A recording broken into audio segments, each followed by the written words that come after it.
பேரை அந்த புகழை பறிக்கிறதா சாப விடுறாரு நம்ம தட்சன். அதை கேட்ட ஆகாயம் எல்லாம் கொந்தளிக்குது. வைகுண்டம் இருக்கக்கூடிய அந்த பகுதியெல்லாம் படு பயங்கரமா சீற்றத்தோட காணப்படுது. பிரம்மரும் சரி மகாவிஷ்ணுவும் சரி நம்ம மேல கோபமா இருக்காங்க. நாம எடுத்த இந்த முடிவின் மீது அவங்களுக்கு அதிருப்தி அப்படிங்கறத இந்த சீற்றத்தின் மூலமாவே புரிஞ்சுக்கிறாரு நம்ம தட்சன். அவங்க கிட்ட அப்புறம் நம்ம பேசிக்கலாம், முறை இந்த ஆளை க்ளோஸ் பண்ணணும்னு சொல்லி முடிவு பண்ணி இந்த ஆளை அசிங்கப்படுத்தணும் அப்படின்னு முடிவு பண்ணி சிவனை ஏசுறத நிப்பாட்டல இன்னும் கண்டினியூ பண்ணிக்கிட்டே இருக்காரு. இதையெல்லாம் கேட்டு பொங்க வேண்டிய நம்ம தேவர்கள் எல்லா பேருமே கப் ஷிப்னு இருக்காங்க. தட்சனை எதிர்த்து கேள்வியே கேட்கல. ஆனா அசுரகுரு சுக்கராச்சாரியர் மட்டும்தாங்க, அந்த மனுஷன் மட்டும்தான் எதிர்த்து நின்று கேள்வி கேட்கிறார். அசுரர்கள் எல்லாத்தையும் கெட்டவங்க, அசுரர்கள் எல்லாத்தையுமே ஏமாத்துவாங்க, அசுரர்கள் எல்லா பேருமே துரோகிங்க அப்படின்னு இவ்வளவு நாளா எங்களை பழி சுமத்திக்கிட்டு இருந்தீங்க. ஆனா இப்ப என்னடானா உங்க புட்டுநட்டு எல்லாம் வெளியில வந்துருச்சுல, கூட்டு வச்சு ஒரு பெரிய மனுஷனை இப்படி அசிங்கப்படுத்துறீங்களே, உங்களுக்கு எல்லாம் வெக்கமா இல்ல அப்படின்னு ஆக்கப்படுங்கிற மாதிரி கேட்கறது யாரு? நம்ம அசுரகுரு சுக்கராச்சாரியார் தான். உங்களை எல்லாம் பார்த்தா தெய்வங்களை கும்பிடுறவங்க மாதிரி தெரியலையே, தெய்வங்களுக்கான மரியாதையை கொடுக்கற மாதிரி தெரியலையே. கெஸ்டா ஒரு ஆளை இவங்களே வர சொல்லுவாங்களா, வர சொன்னவருக்கு இவங்களே சிம்மாசனம் ரெடி பண்ணுவாங்களாம், அதுக்கப்புறம் அந்த சிம்மாசனத்தை இவங்களே உடைச்சு போட்டு அசிங்கப்படுத்துவாங்களாம், அப்புறம் சாபமும் கொடுப்பாங்களாம், கூட்டு வச்சு சாபமும் கொடுப்பாங்களாம். இவ்வளவு அசிங்கமா பிஹேவ் பண்ற தட்சன், நீ எல்லாம் மனித மேன்மையை பத்தி பேசுறதுக்கு அருகதை இல்லாதவன், நீ அவருக்கு சாபம் கொடுக்குறியா? என்னடா கேட்கறதுக்கு ஆள் நினைக்கிறீங்களா? நான் கேட்பேன் அப்படின்னு சிவனின் சார்பா நிக்கிற ஒரே ஆளு இவர் மட்டும்தான். உங்க எல்லாரோட மனசும் கல்லாயிடுச்சு அப்படின்னு சத்தம் போடுறான். மகாசபை கூட்டத்தை நீங்க கூட்டதுக்கான காரணம் என்னன்னு இப்ப தெரிஞ்சு போச்சுல்ல. சிவனை இப்படி பலிக்கிறதுக்காகவும் சிவனுக்கு இந்த மாதிரி சாபம் கொடுக்கணும்ன்றதுக்காக தான் இந்த சபை கூட்டமா? இது எல்லாத்தையுமே முழுக்க முழுக்க நான் எதிர்க்கிறேன். இந்த தீர்மானத்தை நான் அப்செக்ட் பண்றேன், ஒத்துக்க முடியாது அப்படின்னு பேசுறேன். இப்ப நீங்க பண்ணது மிகப்பெரிய பாவம். இந்த பாவத்துக்கு இந்த இடத்துல வச்சு உங்க எல்லாரையும் நான் தண்டிக்க போறேன் அப்படின்னு கோவத்துல பொங்குறான். அதே சமயம் அந்த பக்கம் பிரகுமுனிவர் இருப்பாப்ல, அவரு தம்பி கொஞ்சம் சத்தமா பேசாத, ஆவேசப்படாம பேசு, ஓவரா வார்த்தையை விட்டேன்னா அப்புறம் பிரச்சனை பெருசா போயிடும் பாத்துக்க அப்படின்னு மிரட்டுறாரு. நீ என் தெய்வத்தை பத்தி ஏசுன்னு ஏசுவ, அதெல்லாம் பார்த்துட்டு நான் கேட்டுட்டு சும்மா இருக்கணுமோ? வாயா பிரச்சனை பெருசாகட்டும் பாத்துக்கலாமியா அப்படின்னு இவரும் சத்தம் போடுறாரு. இப்படி இவங்க ரெண்டு பேருக்கு நடுவுல சண்டை கொஞ்சம் பெருசா போறத பார்த்து பொறுக்க முடியாத நம்ம சிவன் சூலாயுதத்தை அப்படியே கொஞ்சம் இறுக்கி பிடிக்கிறார். இந்த பக்கம் நம்ம சுக்கராச்சாரியார் ஏற்கனவே ராணுவத்தை வெளியில நிப்பாட்டி இருந்தாரு இல்லையா, அந்த ராணுவத்தை பார்த்து தாக்குங்கள் அப்படின்னு வாளை ஏந்தி அப்படியே உத்தரவு கொடுக்க போற அந்த சமயத்துல சுக்கராச்சாரியரே அப்படி எதுவும் செஞ்சிடாதீங்க அப்படின்னு நம்ம சிவன் சத்தம் போடுறாரு. சற்று பொறுங்கள் அப்படின்னு ஓங்குன கைய கீழே இறக்க சொல்றாரு நம்ம சிவன். அதை கேட்ட நம்ம குருநாதருக்கு ஒரு மாதிரி ஆயிடுது. யாருக்கு? நம்ம அசுரகுரு சுக்கராச்சாரியருக்கு. இவங்களுக்காகவா நீங்க பறிஞ்சு பேசுறீங்க? உங்களை இந்த லெவலுக்கு அசிங்கப்படுத்துறவங்க இவங்களுக்காகவா நீங்க பறிஞ்சு பேசுறீங்க? இவங்க எல்லாம் தண்டிக்கப்படக்கூடியவர்கள், தண்டிக்கப்பட வேண்டியவர்கள். இவர்களுக்கு கொடுக்க வேண்டிய தண்டனையை நானும் என்னோட ராணுவமும் கொடுத்துடுறோம் அப்படிங்கிறார். நம்ம சிவனும் அந்த அதிகாரம் உனக்கு இல்லங்கிறார். என்னையே அமைதியா இருக்க சொல்றீங்க? இவங்க பண்ண இந்த பாவத்துக்கு இவங்களுக்கு தண்டனை கிடையாதா அப்படின்னு நம்ம அசுரகுரு கேட்டா அமைதிங்கிறார். ஒரு தப்புக்கு தப்பே தீர்வாகாதுங்கிறார். உடஞ்சு விழுந்த அந்த சிம்மாசனத்தை அவர் சற்று உற்று நோக்குகிறார். எல்லா பேரும் நம்ம சிவன் என்ன சொல்ல போறாரோ அப்படின்னு ஆர்வமா காத்து கிடக்காங்க. அப்படியே நம்ம தச்சம் பக்கம் திரும்பி நின்னு பொறுமை, தியாகம், வைராக்கியம் இதுவும் வாழ்வியல் தான். இத பத்தி அகந்தையிலேயே வாழுகிற தச்சா உன்னால அறிந்து கொள்ள முடியாது அப்படிங்கிறார். உங்களுக்கு ஏதாவது தெரியல அப்படின்னா அந்த தெரியாத விஷயங்களை விரோதிச்சுக்கிறீங்க அப்படிங்கிறார். நீங்களோ பிரபஞ்ச அதிபதி, நீங்க போடுறதா சட்டம். இந்த அகிலத்தோட வளர்ச்சி யாருக்கிட்ட ஒப்படைக்கப்பட்டதோ அந்த நபரே இந்த அகிலத்தோட வீழ்ச்சிக்கு காரணமாகிற கூடாது அப்படிங்கிறார். நான் ஒன்னும் விருப்பப்பட்டு இங்க எல்லாம் வரல. நம்ம சிஷ்யன் ததீசி குருநாதர் இருக்காரு இல்லையா, ஏதோ அவரு பெரிய மனுஷன் வாக்கு கொடுத்துட்டாரு அப்படின்னு அவர் வாக்க காப்பாத்துறதுக்காக தான் நான் இங்க வந்தேன் ஒழிய இதெல்லாம் நடக்கும் இப்படி எல்லாம் நீங்க அசிங்கப்படுத்துவீங்க எனக்கு ஏற்கனவே தெரியுங்கிறாரு நம்ம சிவன். பிரபஞ்ச அதிபதியா நீ இருக்கிறதுக்கு தகுதியே இல்ல அப்படிங்கிறாரு நம்ம ததீசி. அதுக்கு நம்ம சிவன் உலக ஆசைகளையே திறந்தவனா, கேவலம் இந்த சிம்மாசனத்துக்காக நான் கோவப்படுவேன், இது எதுவும் எனக்கு தேவையில்லை அப்படிங்கிறாரு. நம்ம பிரபஞ்ச அதிபதி எல்லாத்துக்கும் சட்ட திட்டத்தை வகுத்திருக்காரு. அந்த சட்ட திட்டத்தை நீங்களும் ஃபாலோ பண்றீங்க அப்படின்னு எனக்கு தோணுது. எனக்காக யாரும் வக்காலத்தை வாங்க வேண்டிய அவசியம் இல்ல, இது எதுவுமே எனக்கு காயப்படுத்தாது. ஆனா இந்த மகாசபை கூட்டம் கூட்டப்பட்டதே என்ன அசிங்கப்படுத்துறதுக்காக தான் அப்படிங்கிறது இப்ப எல்லாருக்கும் தெரிஞ்சிருச்சு இல்லையா. இதுக்கப்புறம் எனக்கு இங்க வேலை இல்லை இல்லையா, நான் கிளம்புறேன் அப்படின்னு அப்படியே அந்த புகைக்கு மத்தியிலேயே நம்ம சிவன் அங்க இருந்து மறைஞ்சிடறாரு. அதே சமயம் வானம் இன்னும் பிரளயமா தான் இருக்கு. திடீர்னு ஒரு அசரீதி, ஒரு வாய்ஸ் கேக்குது, தட்சா பிரம்மலோகத்துக்கு உடனே வா, வந்து என்ன பாரு அப்படின்னு நம்ம பிரம்மரே சத்தம் போடுற மாதிரி ஒரு அசரீதி கேக்குது. கேஸ் எஸ்கலேட் ஆகி பிரம்மதேவர் வரைக்கும் போயிடுச்சு போல. இந்த பிரபஞ்ச அதிபதி தட்சனோட அப்பா தான் பிரம்மதேவர் இல்லையா. தட்சனும் அதற்கு தயாரா தான் இருக்கான். நான் பண்ண இந்த பிரச்சனைக்கு கண்டிப்பா என்ன 4 பேர் கேட்பாங்கன்னு எனக்கு தெரியும், அதை எப்படி ஃபேஸ் பண்ணணும் வைக்கணுங்கிறது எனக்கு தெரியும், நான் பாத்துக்கிறேங்கிறாரு நம்ம தட்சனும். இந்த பக்கம் ஒரு வழியா துளசிக்கு அந்த கல்யாணம் நல்லபடியா நடந்து முடிஞ்சிருச்சு. துளசிக்கும் அந்த சாலி கிராமத்துக்கும் நல்லபடியா நடந்து முடிஞ்சிருச்சு. இன்னும் சிவலிங்கமாவே கிருஷ்ணரோட கல்ல அவ பாத்துக்கிட்டு இருக்கா. கல்யாணம் முடிஞ்சு போயிடுச்சுன்னு ரொம்ப நேரமாச்சு புரோகிதர்கள் எல்லாம் அனௌன்ஸ்மெண்ட் கொடுத்து. ஆனா அதுக்கப்புறமும் சிரிச்சபடியே அதையே பாத்துக்கிட்டு இருப்பா. சிவலிங்கமா நினைச்சு பாத்துக்கிட்டு இருக்கா. அப்புறம் தான் சுயநலவுக்கே திரும்புவா. அந்த பக்கம் நம்ம ததீசி சிவனின் சார்பா கொஞ்சம் வாக்குவாதம் பண்றாரு. அந்த இறைவன் கிட்ட இருந்து இறை அப்படிங்கிற அந்த பதவியை நீ புடுங்கலாம், அவருக்குன்னு வைக்கப்பட்டிருந்த இந்த சிம்மாசனத்தை நீ புடுங்கலாம், சேதப்படுத்தலாம். ஆனா எல்லாரோட நெஞ்சிலையும் குடியிருக்கக்கூடிய அந்த சிவனை எங்க நெஞ்சில இருந்து எப்படி உன்னால பிடுங்க எறிய முடியும்? எப்படி உன்னால இந்த சிம்மாசனத்தை அழிச்ச மாதிரி எங்க நெஞ்சை அழிக்க முடியும்? முடியாது அப்படிங்கிறாரு ததீசி. இந்த மகாசபை கூட்டத்தினை கூட்டுவ அப்படிங்கிறது எங்களுக்கு தெரியும். ஆனா இந்த அளவுக்கு மோசமா நீ பண்ணுவ அப்படின்னு நான் கொஞ்சம் கூட நினைச்சு கூட பார்க்கல. முழுக்க முழுக்க இது சதி திட்டம் தானா? சிவனை இங்க வர வைக்கணும், அவரை சபிக்கணும், அவரை அசிங்கப்படுத்தணும், வரலாற்றுல இதை பத்தி எல்லாரும் பேசணும்னு சொல்லிட்டு இவ்வளவு கேவலமா யோசிச்சிருக்கீங்களே அப்படின்னு சொல்லி எல்லாரையும் திட்டுறாப்ல. சிவங்கிட்ட போய் தப்பு நடந்து போச்சு என்ன மன்னிச்சுக்கங்கய்யா அப்படின்னு கெஞ்சுறாரு. மனதார அந்த சிவனை நினைச்சு கெஞ்சிக்கிட்டு இருக்காரு. அந்த சிவனை நினைச்சு இதுக்கு எனக்கு சம்பந்தம் இல்ல, என்ன மன்னிச்சுக்கங்கய்யா அப்படின்னு கேக்குறாரு. அதே சமயம் அந்த பக்கத்துல அரண்மனையில இன்னொரு பூஜை ஏதோ நடக்க போதான். அந்த பூஜையில புருஷனும் பொண்டாட்டியமா அங்க உட்காரணுமா, சந்திரனும் ரோகிணியும் உட்கார்றாங்க. அப்படி உட்காரும் போது என்ன நான் வந்ததுல இருந்து பாக்குறேன், எல்லா வேலையும் நம்ம ரோகிணி தான் இழுத்து போட்டு பண்ணிக்கிட்டே இருக்கா. ரேவதி நீ ஒரு வேலையை கூட பண்ண மாட்டேங்கிற, சாட்டுக்கு ஜாலியா தனியா உட்காந்துக்கிட்டு எல்லா சேட்டையும் பண்ணிக்கிட்டு இருக்கு. நீ எல்லாரும் வேலை செஞ்சுக்கிட்டு இருக்கும் போது நீ மட்டும் ஜாலியா இருக்கிறது எந்த விதத்துல நியாயம்? வா வந்து உட்காரு, இந்த தடவை இந்த வேலையை நீ தான் செய்யணும் அப்படிங்கிற மாதிரி சொல்லிட்டு ரோகிணி அங்க இருந்து கிளப்பி ரேவதியை உட்கார வச்சு ரேவதியோட சேலையையும் சந்திரரோட ட்ரெஸ்ஸையும் சேர்த்தாப்ல அப்படியே முடிச்சு போட்டு விடுறா. இன்னைக்கு இந்த வேலை முடிகிற வரைக்கும் நீ இங்கதான் இருக்கணும் அப்படிங்கிற மாதிரி சத்தம் போறாரு. யாரு? நம்ம மாதங்கி சத்தம் போடுறாங்க. அதே சமயம் அந்த பக்கத்துல பிரம்மரை பாக்குறதுக்காக நம்ம தச்சன் புறப்படுற சமயம் பிரம்மரை பாக்குறதுக்கு முன்னாடி, பிரம்மரை போய் மீட் பண்றதுக்கு முன்னாடி மந்திரி மூலமா ஒரு மடல் எழுதுறாரு. ஒரு கடிதத்தை எழுதி அதுவும் தன்னோட பொண்ணு கிட்ட கொண்டு போய் கொடுக்கணும் அப்படின்னு சொல்லி அதுக்கப்புறம் இவரு பிரம்மரை பாக்குறதுக்காக பிரம்மலோகத்துக்கு போறாரு. இந்த பக்கம் அவர் எழுதி கொடுத்த அந்த மடலை எடுத்துக்கிட்டு அமைச்சர் அரண்மனைக்கு வந்து சேர்றார். இந்த மாதிரி மகாசபை கூட்டம் இனிதே நல்லபடியா முடிஞ்சிருச்சு. ஆனா ஒரு முக்கியமான செய்தி நான் எடுத்துட்டு வந்திருக்கேன். பட் இத